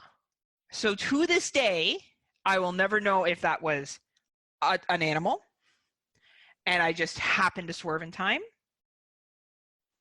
Right. Or if it was something else. And that didn't happen to a friend of a friend. That motherfucking happened to me. Right. Exactly. And I remember we went back to her place, and like we drove back from Fort Erie the next day, and it's about an hour drive. And I remember thinking, like, I'm like, so you saw that last night? She's like, no. I'm like Heather, like, you said it. We said it before you said it to us. Like, it's not like you said it and we just jumped on the bandwagon. Like, we saw it too. And I'm like, fuck. Like, it was the weirdest thing. that I've ever had happen to me. I've had other shit happen supernaturally wise. That has occurred. And so I'm a very big believer of supernatural stuff in urban legends. But yeah, that's a campfire story. That is true. Yeah, that's awesome. Actually, that's very creepy as well. Yeah, it is. And like, who knows, right? Like, it could have just been an animal. Right. I wasn't drinking. I had 0 alcohol in my system. I don't even think the other girls, like, maybe they had a drink. Maybe. Like, we didn't have a lot of money, so, and it was at a concert, so we had to go in the beer tent, and it's like $10 a beer, so. Right. You weren't spending that kind of money as a university student. And yeah, it was a foggy night, but the fact that they saw the same thing that I saw before I said anything tells me that I wasn't imagining it, but who knows if it was real or something else. Yeah, that is a very interesting story. Yeah. Like, and yeah, like you said, that could have been anything. Could have been. Yeah, but it's one of those. Yeah, that's like exactly what urban legends can come from. Exactly. And that's kind of like me. I have a couple stories as well. Like the one I think I told you about this one, but like it's kind of like a ghost story in a way. But was my brother was obsessed with Alice Cooper, and there was a CD that he had to buy, or no, it was back with a Walkman, so it was a tape. And we were on our way to like some vacation with our parents, and we were in the back of the van, and he bought this tape at the store on the way, and it was the Hey Stupid album by Alice Cooper. Mm-hmm. And he listened to the whole entire thing, and I'm just chilling, watching TV or something in the back of the van, and all of a sudden he just rips his headphones off and just like looked like he went white. And I'm like, okay, what's going on? He's like, I don't know, listen to this. And he rewound it just a few seconds, and I think the song was called like Toys in the Attic was playing, and it's the very last song on the album. And then it goes dead silence. And then my brother's name, just so I can finish the story here, is his name's Steve. But you go on for a few seconds afterwards, and then all of a sudden, just this very faint voice, you just hear, Steven. Oh, wow. And then nothing. And I heard it, and it freaked me out. But I'm going, okay, that's got to be that must be just some weird like after thing on the tape. Well, we end up going to his aunt's house a couple of years later, and she has the record album of it. So we're like, oh, well, let's see if it's on there. Couldn't find it. Like went all the way to the end, didn't hear it. Wow. A friend of ours bought the CD, and we listened to it. Didn't have it. Yeah. So Steve was like, all right, I'm going to go buy the CD because I really like this. He buys the CD. It's on there again. So I don't know why, or how, but yeah, it was whenever he bought it, it was on there, and it would say his name at the very end of at the end of the disc or the end of the tape.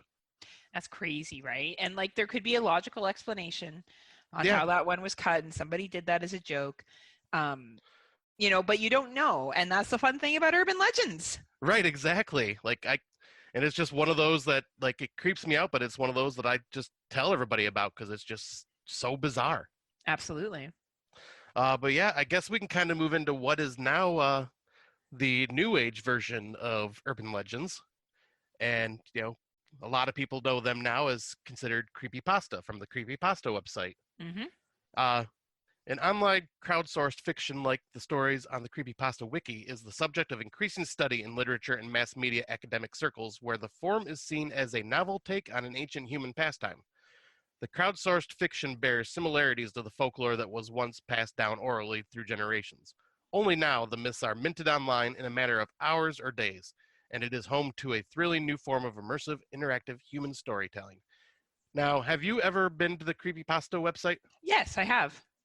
There are some very fascinating stories on there, and like some long-winded ones, some very short ones. Mm-hmm, mm-hmm. But yeah, a lot of what you could consider now like new age urban legends. Absolutely. Like obviously one of the most well-known ones would be the Slender Man, mm-hmm. which was a thread that was called Create Paranormal. It was created on this thread called Create Paranormal Images, and it encouraged people to create these ethereal images. The idea was to Photoshop the freakiest things you could, hopefully giving birth to a brand new urban legend in the process. And that's what happened with Victor Surge. who created 2 images of what was dubbed the Slender Man, a black and white photograph that looked at first like simple images of kids playing, but which held some terrifying secrets if you looked hard enough, showing a tall, lanky humanoid figure wearing a black suit and a featureless face who can be seen just hiding in the background. And the reason the Slender Man became so well known is because of the horrible crime that happened with these 2 girls that ended up killing another girl. Well, they didn't. They tried to kill her. She actually survived. She did. Okay. Yeah, I watched a special on it because I was so angry. And they left her for dead, but a jogger happened to find her, and or a bicyclist or something like that, and she survived. I don't know how she did because they stabbed her quite a bit, but she managed to survive. Yeah, and that's incredible because wasn't it? And I'm trying to go off the top of my head here, but wasn't it because they were saying the Slender Man told them to? Yeah, the one girl believed that to make Slender Man happy or to please Slender Man, they had to do a sacrifice and convince the other one that they should kill their friend. Yeah, and that's really crazy, and like that's exactly how an urban legend is born, right there. Yeah, exactly. And obviously there is a movie that had come out recently in like the last couple of years, but I have not seen that. Have you? So this was where I'm going to probably show a little bit more of my political hat. I kind of, as much as I like the figure, and I did mention that I thought it was cool when I saw it at a Halloween, because I enjoyed the story off of Creepypasta, I didn't really agree with the movie being made about it because of what happened with these young girls. Gotcha. I think that that's a young age to go out and engage in that kind of behavior to try to harm someone. So I've chosen not to watch the movie because of that. I've also heard it's not a great movie, but I have a hard time knowing what was interpreted from Creepypasta, and I don't think that was ever the intention of Creepypasta. I think the character itself is cool, but I didn't really like the fact that they made a movie afterwards. Okay, that makes sense. What happened, so I have not. Yeah, because I never bothered with it either. Because I just one of those, like at that time I just had no interest. Well, and I've heard it's not that great. I don't know, maybe people on the page can comment. I just I think the story of it is fine on Creepypasta. I think that's cool. I read that. I think that's interesting. You're right, it's a modern day urban legend. Bottom line is it's a modern day urban legend, and it talks about what we're referring to. Yeah, it absolutely does. And this one I had not heard of, but I thought it was very interesting. But I guess one of the newer ones that is out there is called the Elevator Game. Elevator Game involves entering an elevator alone in a building of at least 10 stories, then pushing the buttons in a certain order. The goal is to transport yourself to another world, a sort of mirror universe or alternate dimension. Getting back can be tricky though, and if a woman enters the elevator at the 5th floor while you're in the middle of either the journey out or the return trip, do not look at her. Ever. And that's just like a kind of brief synopsis of what that story is about. I did not get a chance to go and look up the story yet, but I am very curious. However, it's pretty popular because apparently there is a movie that is in pre-production right now called The Elevator Game, and it is based off of this urban legend game. That's really interesting. And also, if you follow, there's a YouTube channel, and I can't remember the name of it now, but I saw something that talked about this myth before. That's why it was familiar to me. And people do play it. And I don't know, I wouldn't play that. And, no. And I get that there's people out there that are listening to this and being like, oh, logically, come on, nothing's going to happen. I just feel like there's too many things in this world that is what if that I don't feel like chancing it. Yeah, I'll say that's the way I look at it. It's like, why take your chances? Yeah, it's just one of those things. But yeah, that's interesting. Well, I guess it's going to be moving on to me then. So what we wanted to do is, take a look at urban legends in films and some of our most popular films that are out there. So I looked up an article, Urban Legends, a collection of international tall tales and terrors. And it's an academic article that was written in 2009. And it breaks down urban legends into specific categories. So either they're meant as a warning, as you talked about before, others are meant as a storytelling, but all of them have a message. And there's sometimes a focus on revenge of a person that has been wronged or a warning. So one of the first movies that I wanted to talk about was A Town That Dreaded Sundown. So The Town That Dreaded Sundown came out in 1976. And Scott and I have both seen I believe we confirmed that it's the sequels. Yes. Yes. So the film is loosely based upon the 1946 Texarkana moonlight murders crimes that were done by an unidentified serial killer known as Phantom Killer. So it starts off with the idea that this is a true story, and it talks about 8 murders that had occurred. So the film is loose enough with the facts, and that one family member of the victim filed a lawsuit in 1978 over the description of his sister or how his sister was shown in the film. The fabricated facts in the film have also caused rumors and folklore to spread for generations around Texarkana. The film's tagline claims that the man who killed 5 people still lurks the streets today, causing the officials of the neighborhood cities to threaten Pierce over the ads in 1977. So obviously this was creating fear-mongering, right? If you start saying that the killer's still out there, then you're going to have people that are going to start to get upset. Yeah. So we both saw the sequel that came out in October 16th, 2014. I only just saw it recently, though. I think I saw it this year. Back in like maybe January or February sometime, I think I watched it. It was interesting. I got to say, it was a good movie. Yeah, I really enjoyed it. Yeah, it was really cool. Because I think I've seen it probably in like 2015, 2016, somewhere around there. And yeah, I thought it was a really good horror film. Nice. So the legend, so the Texas Moonlight Murders, a term coined by the news media, was a series of unsolved murders and other violent crimes committed in and around the Texarkana in the spring of 1946 by an unidentified serial killer. So the interesting thing about this serial killer is he would murder people that were parking. Right. So it was on this idea of the sex mania, that the individual had issues with people that were engaging in sexual activity, presumably out of wedlock, because if you are married, you would have a house Right. that you would be having sex in, and you would not be going to park. And I think that that's really interesting because I feel like it really does try to promote this idea of no sex outside of marriage. Because as we know from our last episode, the birth control pill was only introduced in the 60s. And up to that point, you were relying on things like the pull-out method. I don't even know how widely condoms were used. Probably not in the 1946 at all. Yeah, I don't probably see wasn't it. even a thing. So you were relying simply on the pull-out method to hope that you did not become impregnated. And I think, as most of us are aware, young ladies are the most fertile when they're younger, Mm-hmm. and it is much easier to become pregnant. So I don't know if you've ever gone parking, Scott, but has this ever been a concern for you?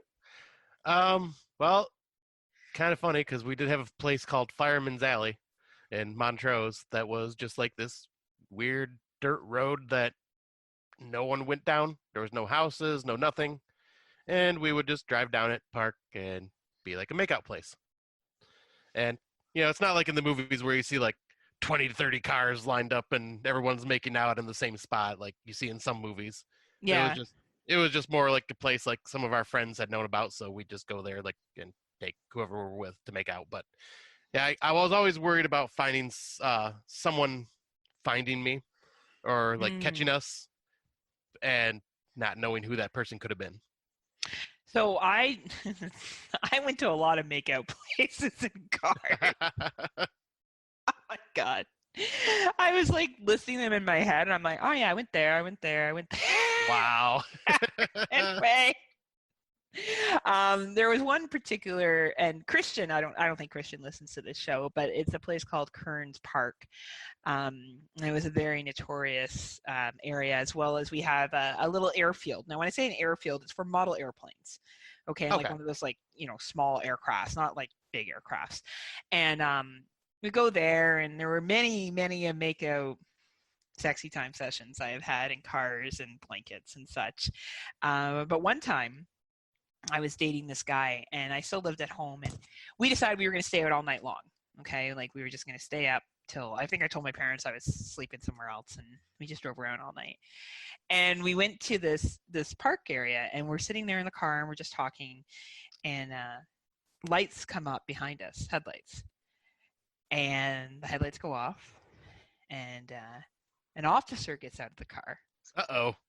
And walks up to my window, and I, of course, roll it down. And I'm like, good evening, officer, typical stuff. And he's like, what are you guys doing? I'm like, oh, we're just up here talking. And he turns to me and he goes, ma'am, are you in the car because you want to be in the car? Oh. And I said, my poor boyfriend was like, please God say yes, right?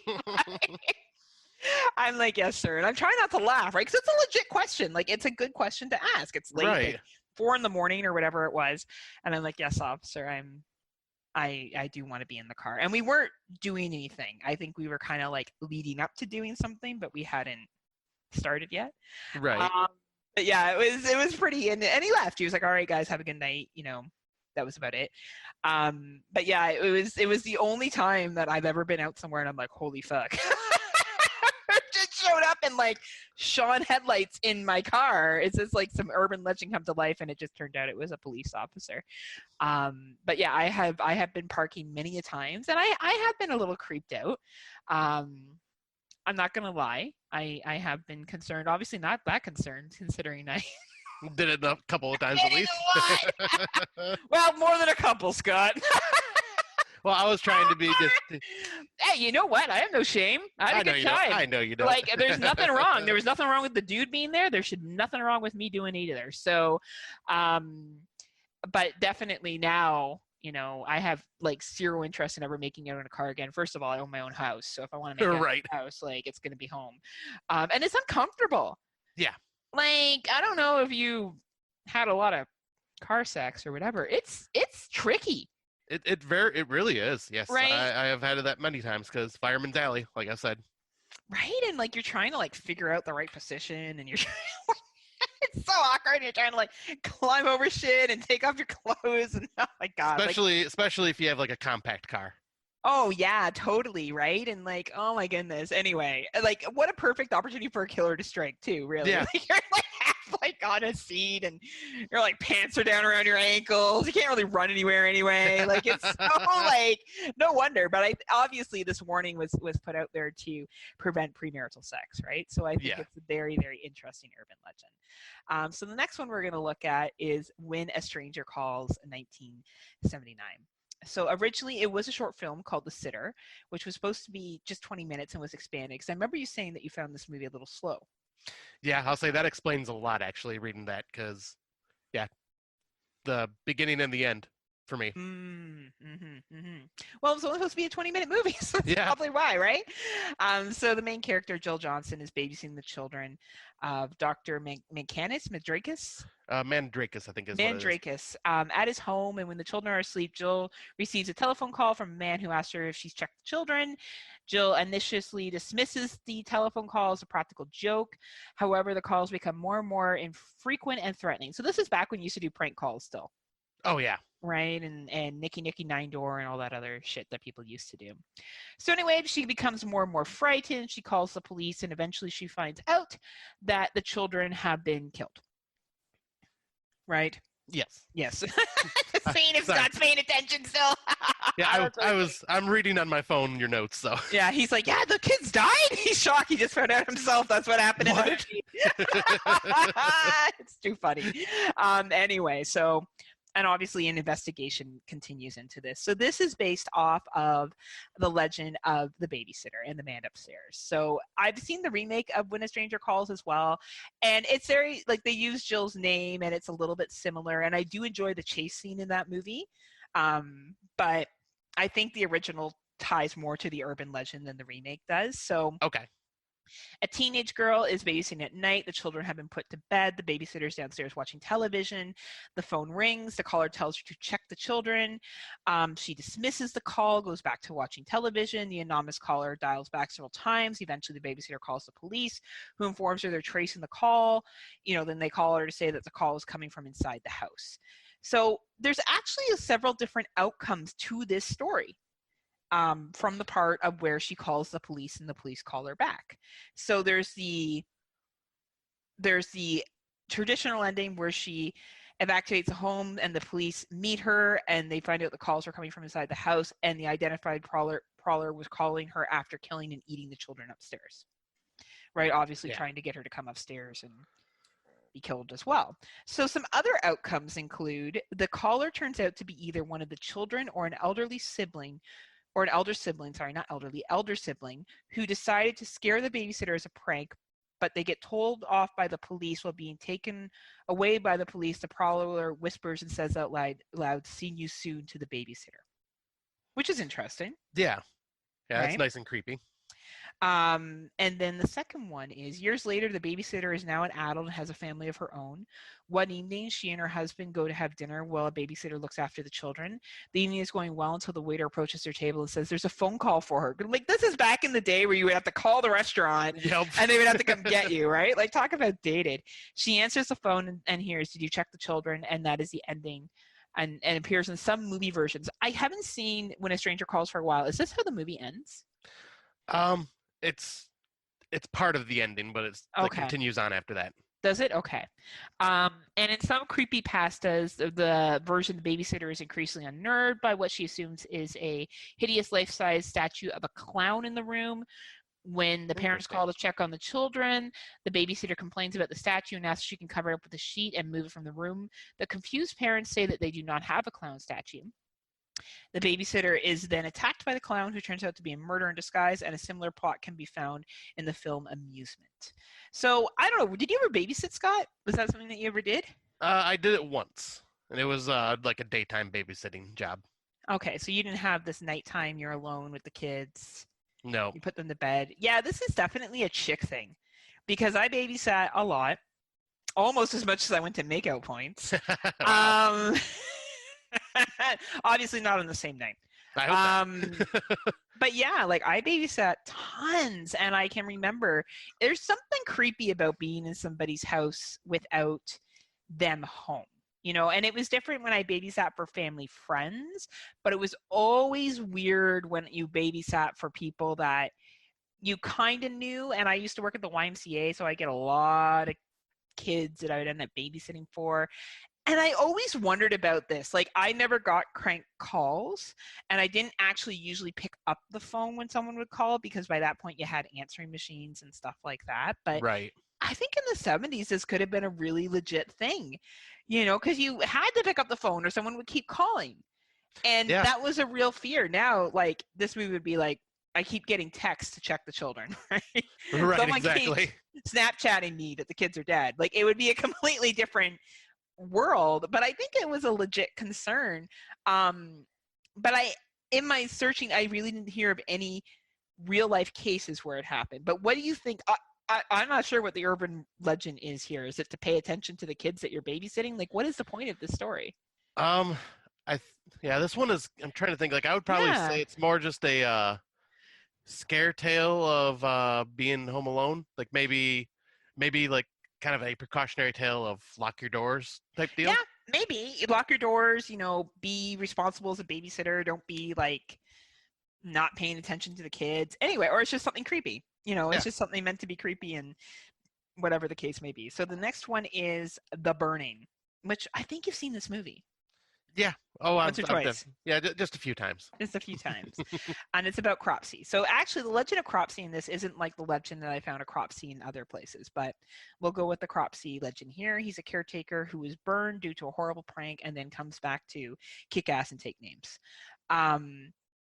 But the actual legend is about a gentleman named Andre Rand, and he was an American convicted kidnapper of 2 children and suspected serial killer, serving 25 years to life in prison. He's eligible for parole in 2037, and he's the subject of the 2009 documentary Cropsey, which states that he may have been the source of the Cropsey legend.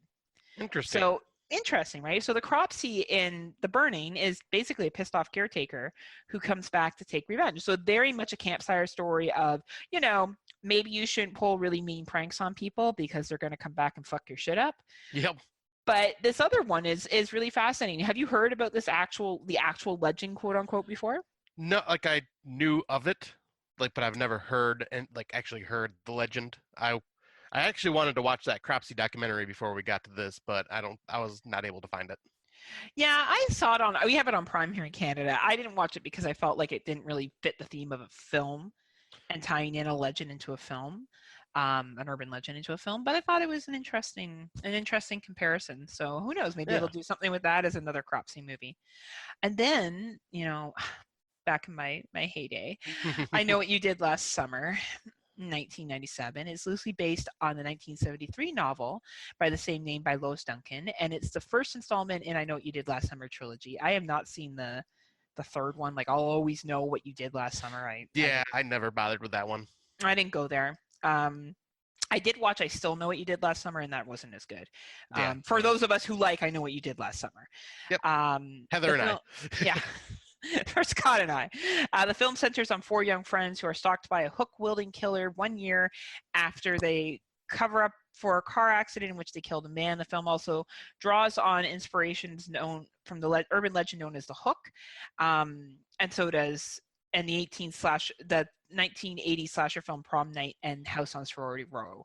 So that's apparently some other inspirations for this movie. So the Hook legend, the Hook or the Hook Man, an urban legend about a killer with a pirate-like hook for a hand attacking couples in parked cars. So this is interesting because this talks about parking again, right? Yep. So the story is thought to date back to at least the mid-50s, and it gained significant attention when it was reprinted in the advice column of Dear Abby in the 1960s. And it's become a part of pop culture. So the idea is that the basic premise is a young couple cuddling in a car. Yes, I'm sure that's what we're doing. I was just cuddling as well. Yeah. Suddenly, a news bulletin reports that a serial killer has just escaped from a nearby institution. The killer has a hook for one of his hands, and for various reasons, they decide to leave quickly. And in the end, the killer's hook is either found hanging on the door handle or embedded in the door itself.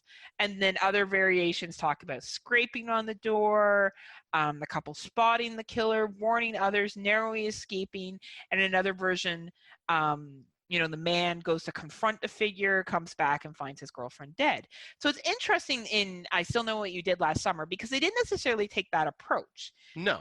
They hit the man, but if you look at where they were coming back from, so if you look at the scene prior to that happening, they were drinking.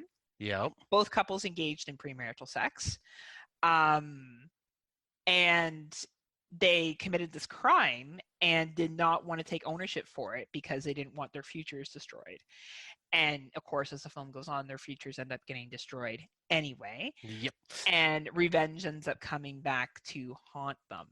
Have you heard of this story? Like, have you told the Hookman story, or? Like, I've never told the Hookman story, but yes, I have had it told to me in both of those variations at different points.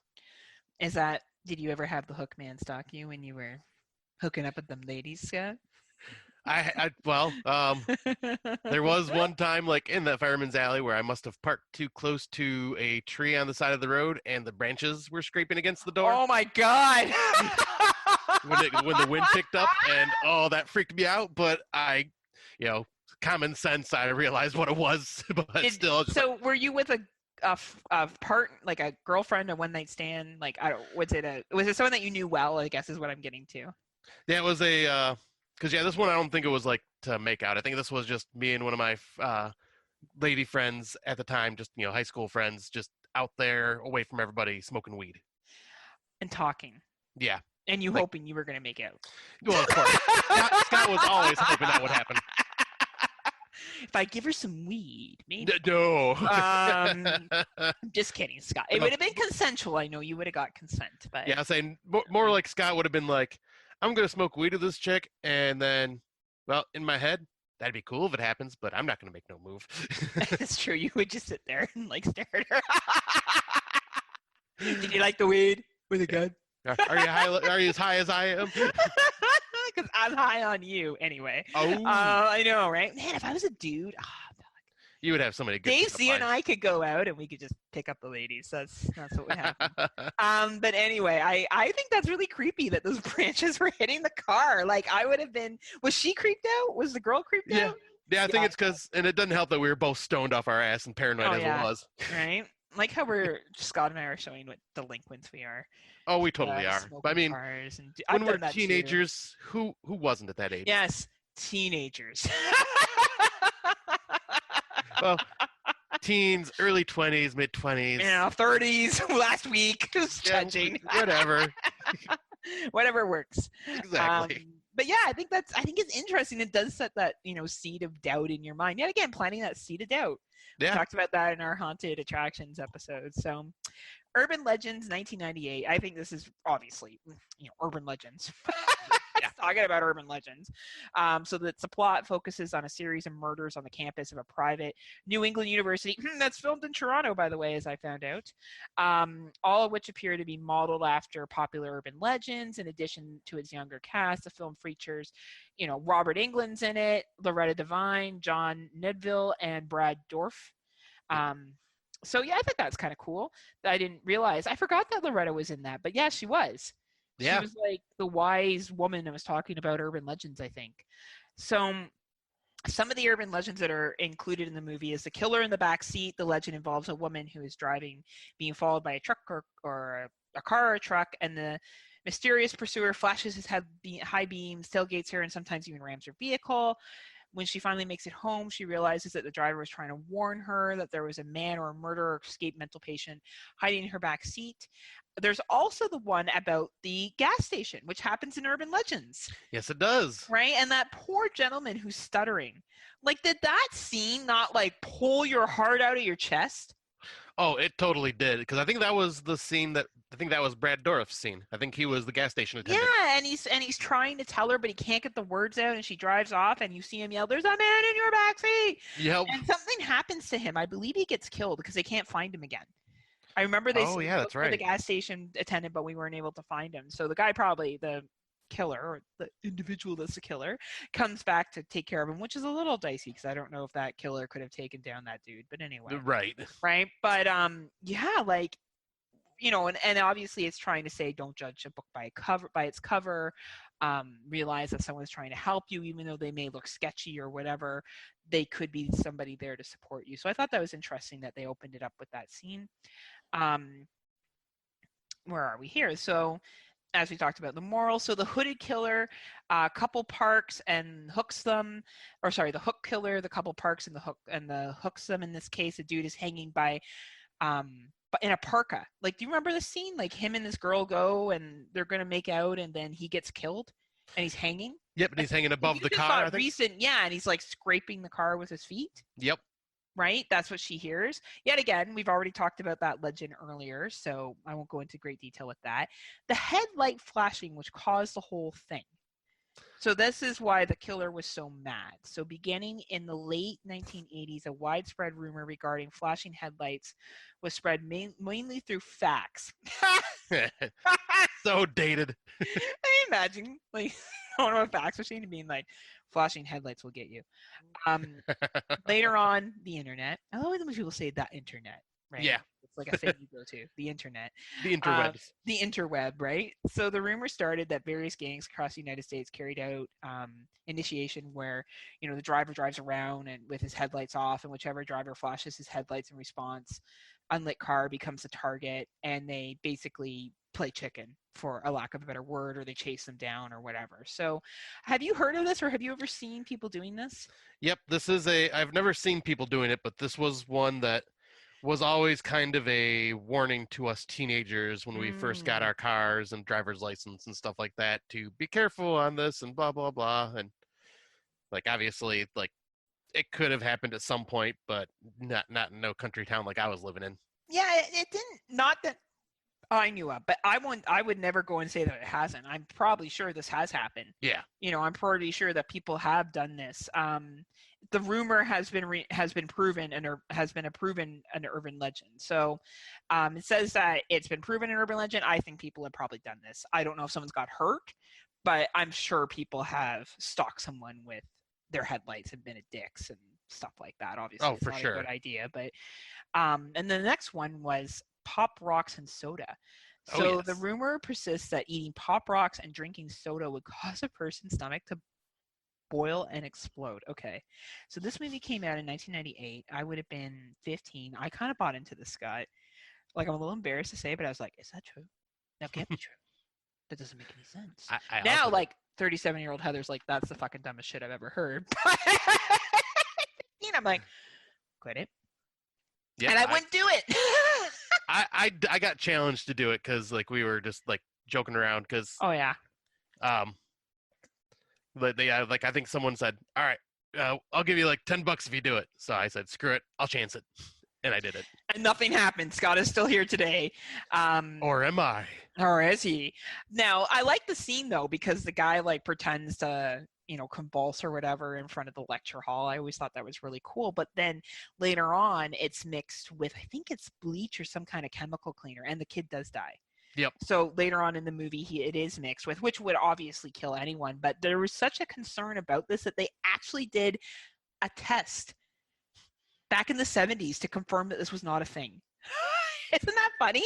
Just to assuage people's fears. Yeah, just to like make sure people were like, no, like if you take Pop Rocks, you take Coca-Cola, you're not going to die. But that goes to tell you the power that legends can have and storytelling can have, right? It can make people believe things and they need to be proven otherwise. Yep. So urban legends too. Okay, real talk. Besides one urban legend in this, the rest are really shitty. Like they're real like loosey-goosey urban legends. Oh, they totally are. This movie, and Scott's heard this story a million times. My girlfriends went to Trent University, which is exactly where this movie was filmed. And when it came out in 2000, my girlfriends were in their... So it came out in 2000. They went to that university in 2002. And myself and a couple other friends would go up to see them. So they're about a 2.5-hour drive away from where we were. And we would stay with them in their dorm rooms. And my one girlfriend, Amanda, and I would watch this movie. And we get lit. We would run around the campus. Like, God, don't I sound like a delinquent on this podcast? You are such a troublemaker. Making out, getting drunk on campuses. Like, I'm just a good time. Like, really, let's just be real here. But yeah, it's so good. The movie is not that good, but that campus is really that beautiful. Oh, it is. The architecture is insane. It's love insane. the look of it. And we would go and like, there's specific scenes where you see the killer, and we would go there. Like the clock tower is a thing. Like where that final scenes in the clock tower, that was at that university. Like that is cool. It's really, really, really cool. But the urban legends, not so much. So. The only one that I kind of always thought was interesting was the kidney thing. Oh, so yeah. Waking up in a tub of ice. So in the age of organic transplants and donor shortage, this little myth of, an unsuspected person being kidnapped and having their kidney removed. Like, it is scary. The thought of that happening is quite frightening. Oh, absolutely is. You could go to a bar, get drugged, and there is like a black market for organs. Like, that's not exactly a far-fetched thing. I think it's one of the ones I'm most scared of because I feel like I'm like, yeah, that could happen. Yeah, and this is one of those urban legends that has been around for a very long time too. And I feel like this has occurred just because of the black market for organs. Oh, absolutely, especially now with the dark web. Like it says here that they're worth like American dollars wise over 10,000. And I don't know if that's we have like some sources here, but I don't know how accurate that is, but I think that's really interesting. Anyway, I think it's a valid urban legend, one of the better ones that they put in here. So some other ones that are in here, Amy recounts about an urban legend about a student screaming at midnight to relieve tension, causing a brutal assault to go unnoticed, and this is later reenacted with one of the characters' deaths. Sandra tells of a burrito contained with a cockroach egg, and then the egg hatches inside the girl's nose, which I don't quite get how the egg. That's correct. Yeah. Like, let it be in your stomach, but anyway. Right.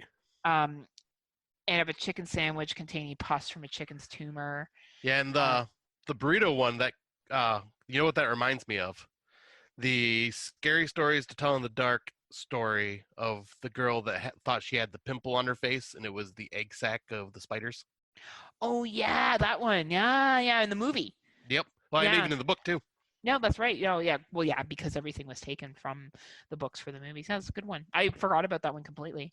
Vanessa warns Travis that the cell phones cause cancer. I feel like this is still something that's talked about. Hasn't changed. We think cell phones also caused, or what is it that you guys think? 5G caused COVID-19. Right. That's another urban legend. It's super accurate. Yeah. The first scene of Amy has a girl discovering the corpse of her dog who supposedly licked her hand at night in the shower. The message, humans can lick too. I heard this as well in another movie that we watched, and I can't remember which one it is. But yeah, it's another urban legend story. Yeah, but that one I've been told around a campfire before too. Yeah, right. And which is, I think it's the very upsetting thing about a dead dog. Yeah. I could see that being like an asshole piece of shit ex-boyfriend or someone that's like an Yep. abusive piece of shit. Like that probably has happened, but it's probably a domestic abuse situation. The basis for one of the scenes in Amy's film is a carnival displaying fake corpses in the Tunnel of Terror. As the carnival moves around, several children are missing, and fake corpses are revealed to be real. So it's obviously about a student making a film or writing a screenplay on urban legends. It's not the best movie, but I just have a nostalgia for it because of where it was filmed. Straight up. Yeah. And it's still fun to watch. It is like they're bubblegum films, but really the first Urban Legends was really the first one that really kind of exposed urban legends. And then I wanted to include this one because it's probably one of my top favorite movies of all time is Sleepy Hollow. Love that movie. Right. So Sleepy Hollow is actually a village in the town of Mount Pleasant in Westchester County, New York, and the village is located on the east bank of the Hudson River, about 30 miles or 48 kilometers from my Canadian friends, north of New York City, and is served by Phillies Manor stop on the Metro North Hudson line. The short story for Sleepy Hollow was written by Washington Irving and was inspired by an actual Hessian soldier who was decapitated by a cannon during the Battle of White Plains around Halloween 1776. Yeah. So the original story is obviously very different than the movie. Ichabod Crane is trying to court Katrina Van Tassel, and he is rebuffed by her, and he leaves, and that's when he's chased by the Headless Horseman, and he's never seen from again. So that's the original tale, but obviously the movie is different. And I wrote, why is this? And I think obviously because the movie would have been pretty freaking short if right. Johnny Depp's character is just gone right away. Right. And I do like the adaptation of the story. I like the fact that he plays a police officer who's more into evidence and faith-based stuff, and he goes to this town and he's trying to discover what the murders are caused, and all the murders are done well. Like it's sad. Spoilers, there is a child that is killed, which I always found that I still find that scene hard. Yeah, because you think the kid's going to get away and he doesn't. Yeah. And I thought the acting in it was good. I thought Christina Ricci was pretty good in that role. Yeah. I thought her and Johnny Depp had some great chemistry together. Christopher Walken is great in that movie. I can watch that movie over and over again. And Walken is so creepy in that too. Yeah, like it's just a really, really good movie. And even though it deviates from the story, I still think it's a really solid film. Oh, it absolutely is. Right. So those are historical urban legends. So they're legends that have been taught for a story or revenge or warnings. But then we have, as this article that I mentioned earlier talks about, the development of contemporary urban legends. So instead of urban legends being devoted to just one space or one event, the idea is with urban legends of today, they can be anywhere, and they can spread out, and they can affect anyone at any location, which makes them scarier and makes sense with global expansion. Yeah. Right? So one of the ones that really does fit this is Candyman. Oh, yeah. Right? So Candyman came out in 1992, and it's based on the short story The Forbidden by Clive Barker, which I've never read. Have you read the short story? I have not. I do know that it's like Candyman is haunting a male instead of a female. Yeah? I haven't read it, so I have no idea. But my understanding is the similar haunting piece is the same. So in Candyman, a university student named Helen is doing a thesis on graffiti and selects a rundown, basically living complex, apartment building, whatever, to focus in her study.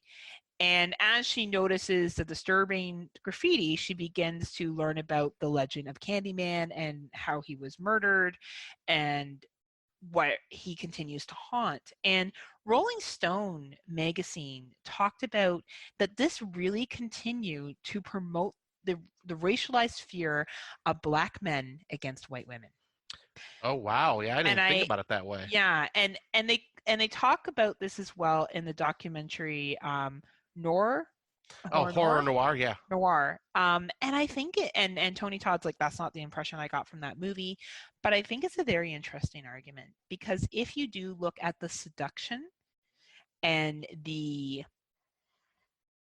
how that community is presented, and some lines that are said in that community, particularly when Helen and her research assistant, who is Black, meets one of the residents and goes into her apartment, and she makes a comment about white people not usually being there for good reasons, usually just police and stuff like that.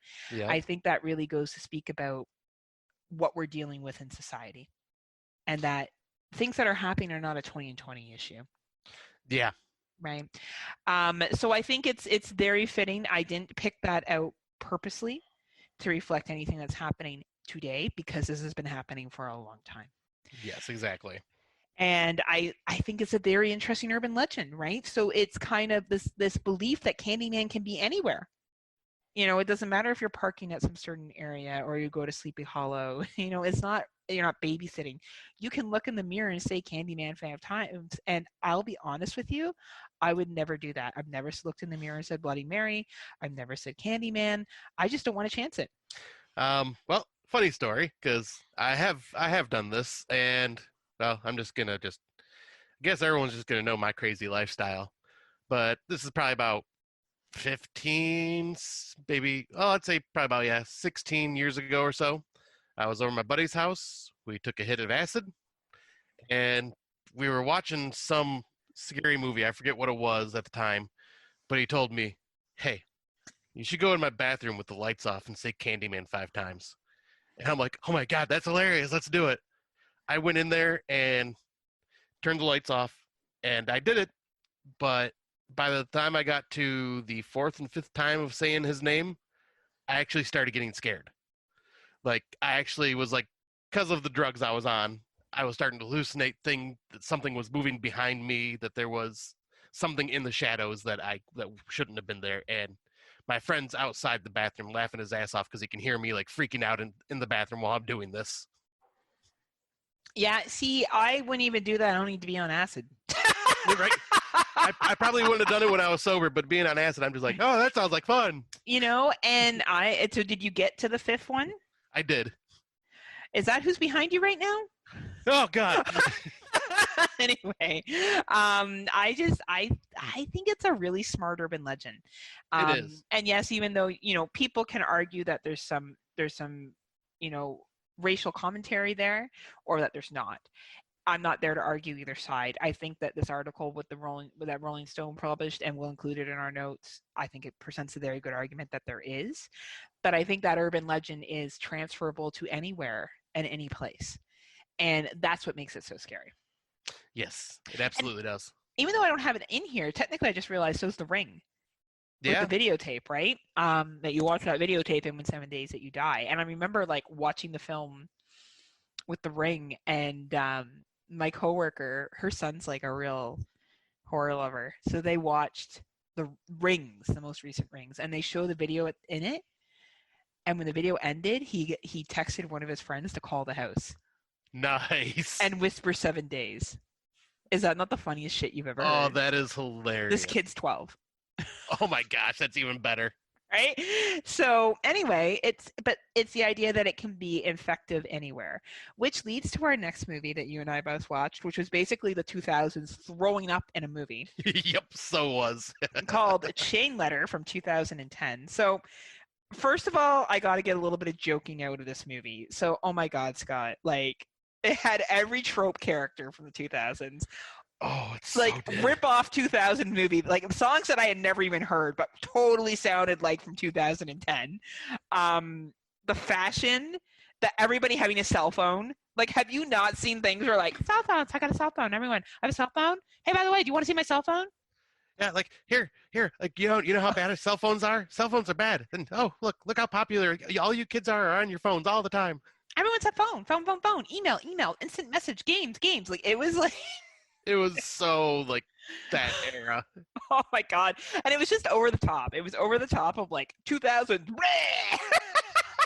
It so was. I was in tears laughing at some of the stuff because I'm like, yeah, this is like one of those bands that was probably made for this movie, but that band is like a band that I've heard before. And Oh my God. Like, and it just sounded like every typical song. Like, yeah, that you could, it was like mix of like Fall Out Boy, Blink 182, Good Charlotte, Simple Plan. Like, it was just, anyway, now that we got that out of our way. Oh, and the people were like 30 playing like 15-year-olds. It was like you and me pretending to be high school students. Oh, it so was. But anyway, the movie. So now that we're done making fun of it, the movie premise isn't horrible. So the film is about 6 friends who are stalked by a murderer that uses chain letters to kill them if they don't pass on the chain letter to 5 people. I hate chain letters. I also hate I hate when people tag me in Facebook statuses of like, I've been challenged to post 10 albums that are really important to me. I challenge you. Yeah, I really hate that shit. yeah, I can't stand doing that. I did it for a while with those like challenges, but like yeah, chain letters I always ignored, and like I get ones, and the chain letters like still to this day exist because you get them in Facebook messages now from people like, send this to 10 people and you'll be very lucky for the rest of your day or blah blah blah. I'm like, oh my gosh, totally right. So in this movie, the chain letter is send this to people or something will happen to you. So some people do and some people don't. And the ones that don't, they get killed. Now they don't get killed by a supernatural entity. They get killed by a specific person. Yeah. But yeah, it's based on the idea. So the urban legend is chain letters is a message that attempts to convince the person receiving it to make a number of copies and pass them on. So kind of like the ring, I guess you could say, of the videotape. And the chain, is a growing pyramid, right? So it gets bigger and bigger and bigger. It's usually used for emotional manipulation stories, get rich quick pyramid schemes, exploitation of superstition. They were sent by mail. I remember when like you would get mail chain letters and you would be like, pass on to 5 of your friends. I'm like, oh my God. Like that was such a chick thing. I don't know if dudes did that, but like I've never received them, but like I did like read books like Christopher Pike had a chain letter book, and that was like one like people would get the chain letter in the mail and they'd have to pass it on or something like a supernatural entity would attack them. I'll be honest, it's the one thing I've never done. I have never passed on a chain letter. I think they're stupid. I thought they were stupid when I was younger.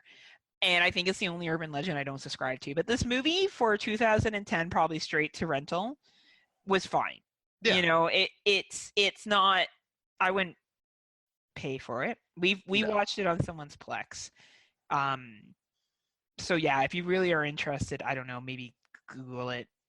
Right. Find it. Watch a trailer or something first. Watch a trailer. I will give them credit though for really trying to deal with the whole technology issue, and using cell phones as that everyone is connected, everything is connected, and even the logic they use about, well, how would they get my address? Well, everything's connected back to your VIN number, which goes to your billing company. Like there was some logic that they did interject into the film that was good enough as to why this was happening to them.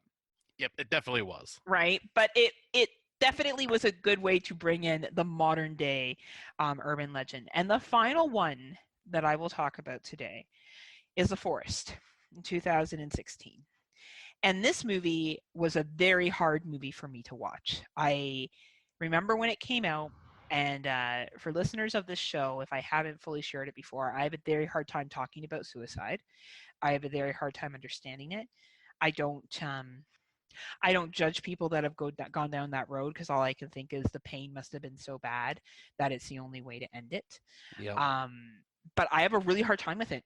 A really, really hard time with suicide and the thoughts of it. So this movie is about a young woman who travels to the, I'm not going to say this right. I feel like you're better at pronouncing this shit than I am.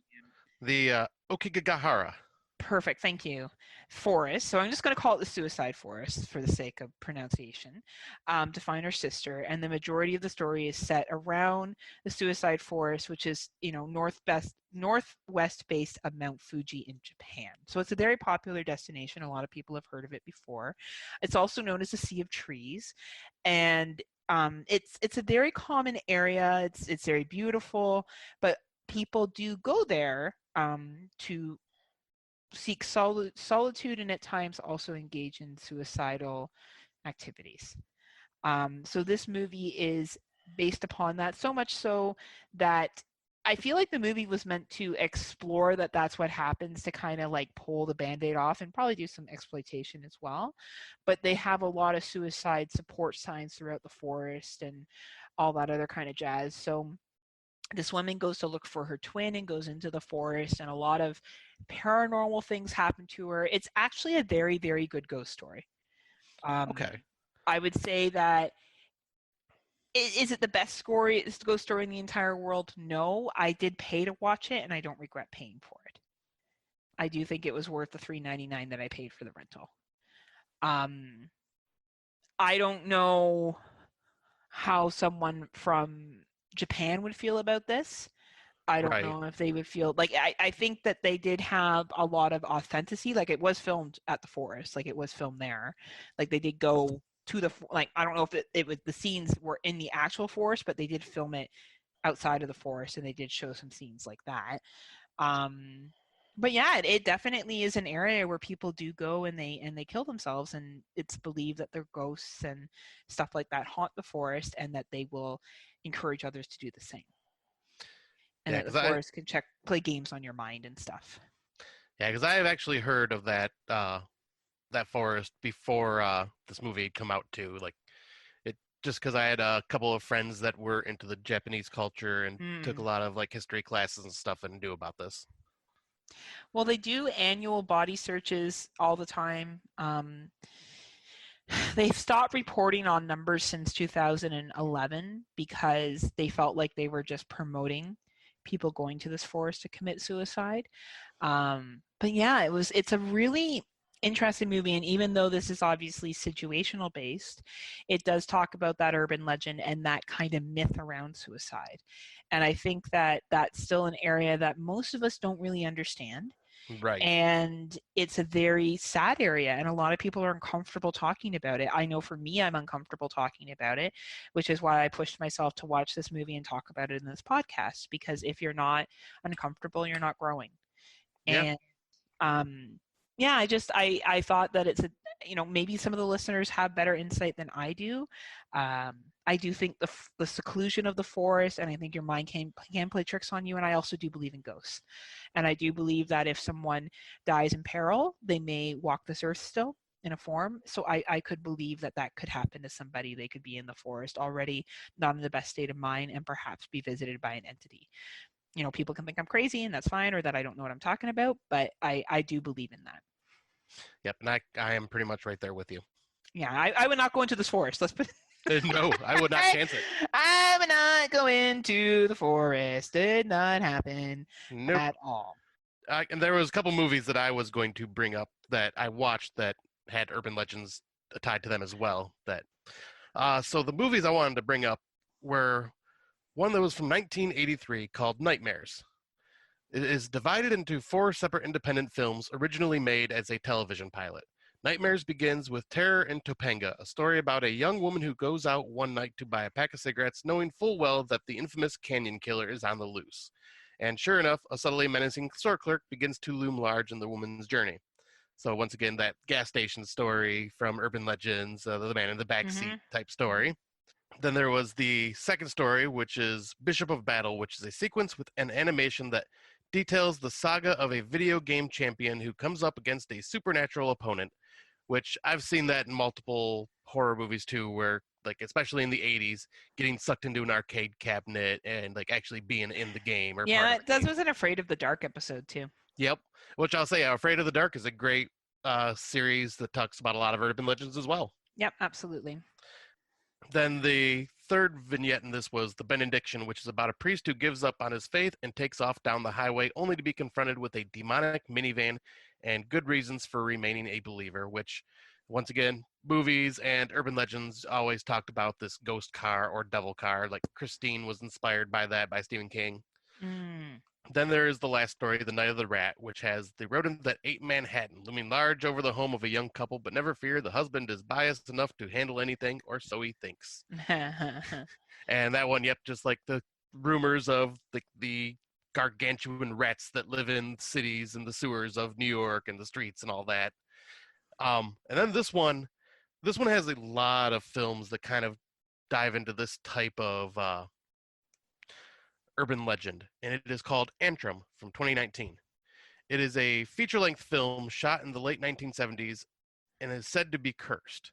In 1988, a movie theater in Budapest that was screening the film burnt to the ground, killing the 56 people who were in attendance.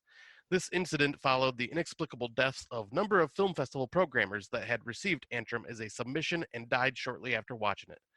These events have created a belief that watching Antrim will kill you, and has successfully tracked down this company successfully tracked down a sole copy of the film and packaged it for public release.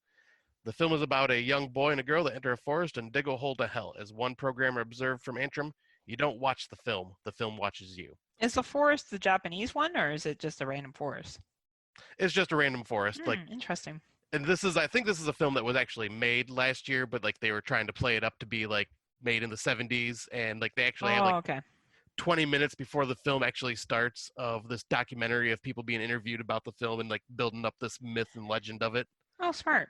And other movies that kind of tie along that would be John Carpenter's Cigarette Burns from the Masters of Horror episode, like about a cursed film, The Ring. Yep. Like, there's a lot of these, just like also The Hills Run Red. That one's another one that like these cursed films that something bad will happen if you watch them or try to find them. Mm-hmm. And then this one, unfortunately, has a tragic tale along with the movie itself. So I'll talk about the movie first and then a little bit of the tragic tale. It's called Toad Road from 2013. Young James kills time with his small-town druggy friends, engaging in excessive chemical intake until he meets sweet new arrival Sarah. But just as James wants to abandon the narcotics life, Sarah wants him to take her further into mind-altering experimentation. And she also wants him to introduce her to the sinister local legend of Toad Road, a spot deep in the forest that is apparently home to the 7 gates of hell. Real story behind this is the actress that played Sarah died either it was shortly after or during the end of filming from doing drug overdose on LSD. Oh man, that's sad.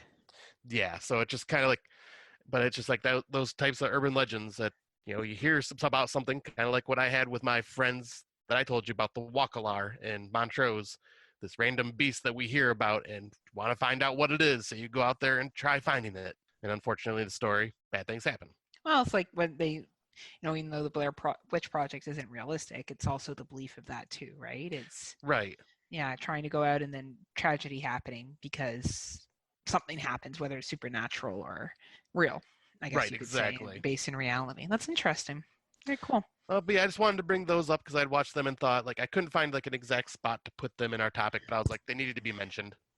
Yeah, and I hope we've given you guys, as you know, June is among us and campfires are happening and, you know, bars aren't open and, well, they're getting open slowly depending where you live, rest and theaters, but we don't have any new releases. So if you're looking for some campfires tales, we got some urban legends that you can take a look at.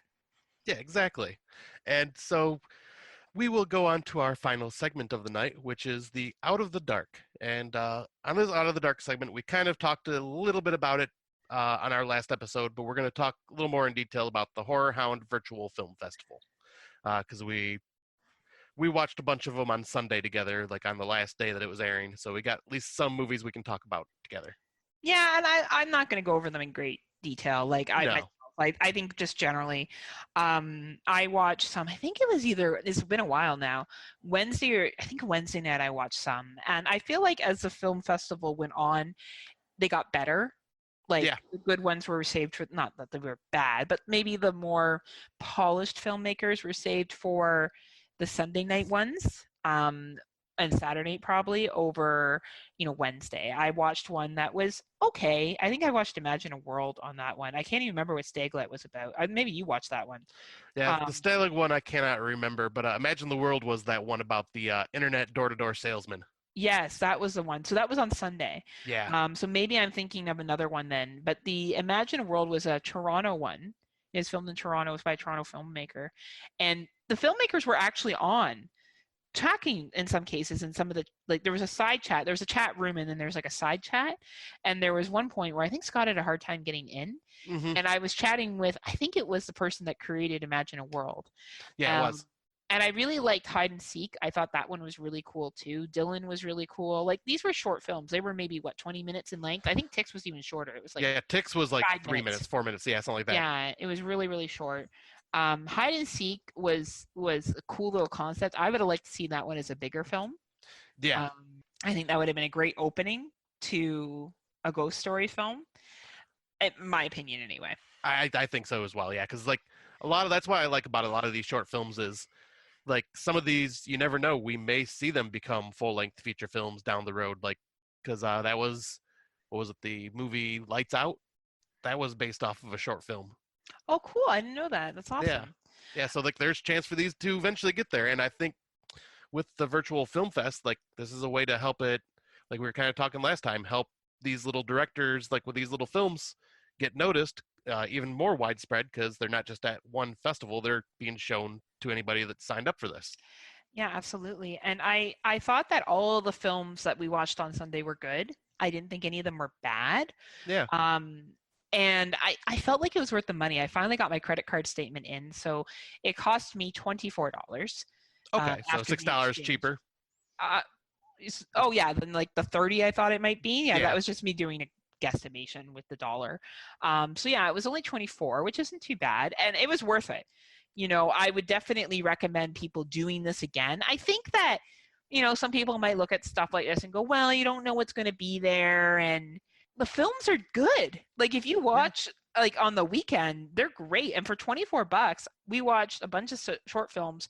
I saw 2 full like feature ones. The one I didn't care for too much was Stay Alive. I thought was really good. Like it was entertaining and I really enjoyed it. So I hope they do more stuff like this post-COVID, whatever, because I think it's a great way to get movies exposed. And I have no regrets. It was something that I'm going to probably, when I look back at 2020, going to be something that I'm really glad that I did. Right. And I'm glad that you and I did this together too. Like, yeah, gave us something fun to talk about. And it's, yeah, like the $15, like you were saying, like someone said, you know, you never know what you're going to get. That's kind of the fun of it. Yeah, absolutely. You don't know what you're going to get. And it's not a lot of money to pay. No. For the experience that you get, to be quite honest with you. You go to the movie theater, you're dropping $24 Canadian anyway. Yeah, for one freaking movie. Or for popcorn and drinks. Right. Right? So like I remember I sat outside and I was watching this and I enjoyed it. Like it was a solid, I think we started watching at 6 around there. Yeah. And we watched it right till 9, and for 3 hours straight, we got a bunch of short films in, the feature like the presentation. The chat room on the little side, or the chat group on the side, was really cute. People just chiming in their opinions and stuff. I enjoyed it. I would do it again. I hope there's other ones that do it again this year, because I'll definitely sign up and do it. Yep, same here. Like I'm going to be keeping my eye out on all these conventions now to see if they announce something like this from here on out. Yeah, we were talking. We had a little quiz night last night with some friends, and we were talking about conventions and stuff. And some of these guys were sharing their horror merch and stuff that they had, and it was really cool. You know, I think that it's fun to connect with people that like the same thing you like. It definitely is. It's enjoyable to sit down and, you know, shoot the shit, for lack of a better word, with people that are into the same thing you're into. And Scott has an amazing horror collection. He has posters and action figures and a life-size pinhead. Yeah. And among other things, he has a huge collection of physical media as well. And it's great that you can show that to people who care. You know, like, right. you know, the average person would look at a Nightbreed poster and be like, wow. Like right, exactly. A horror fan's like, oh, wow, that's so cool. Or, wow, you got that signed by whoever it may be, like Jason, or I don't know. Jason's not right, because there's lots of people that played him. But, like, it's just a cool thing to have. Like, Scott's favorite movie is Gremlins. And last night we were, you know, playing this trivia with someone else who really likes Gremlins, and he was showing his Gremlin connection. And I think that's cool. Like, I think it's nice to not feel like you're a freak or whatever for liking things. It's nice to talk with other people that like the same movies, and being part of this film festival is just like another little small community. Right. That is a great way of putting it too. Yeah. Cause like, you know, not many, I think there was 100 or so of us, and that was about it. Yeah.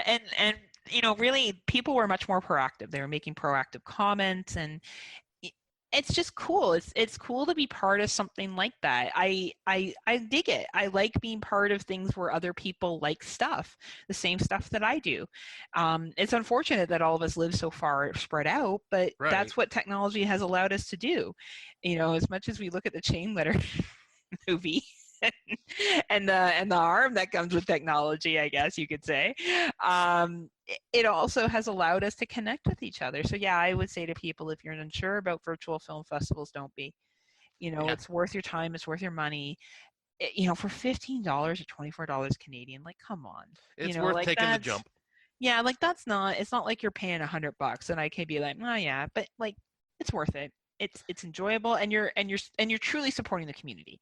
Yep. You know, you're not just being like, I support independent horror. Like, you actually are supporting independent horror. So I think this is like the most independent that it gets. right. Like, I think that's the difference. So that's all I really have to say on that. I don't know if you want to add more to No, that. I'll say you pretty much summed it up perfectly. But yeah, I will just say, like, yeah, if these ever come around again, please just like I will share them every time I see them on our Facebook page. So like, hopefully more people will jump on board and check these out. Because yeah, even if it's just a bunch of bad movies, like, it's $15 to watch a ton of different movies. And I don't think they'll all be bad. No, and none of them will all be bad. Like, that's impossible. Like, there's just so many movies and so much like taste that you could have. Not all of them are going to be bad. I think you're gonna. Sorry, go ahead. Sorry. I'll say you're just gonna have some hit or misses. Yeah, or like ones that fit for you. Like, Scott and I have different tastes, right? Like, there's movies that he may be like, oh man, that movie is so good, and I'm like, man, like, but none of them were bad. None of the ones we watched on Sunday night were bad. Right. None of them were bad. None of them were like, oh my god, what a fucking waste. They were all good. You know, it's just on your scale of good where they would stand, but entertaining, worth your time. Yep, absolutely. And so thank you all for joining us on this wonderful journey on episode 9.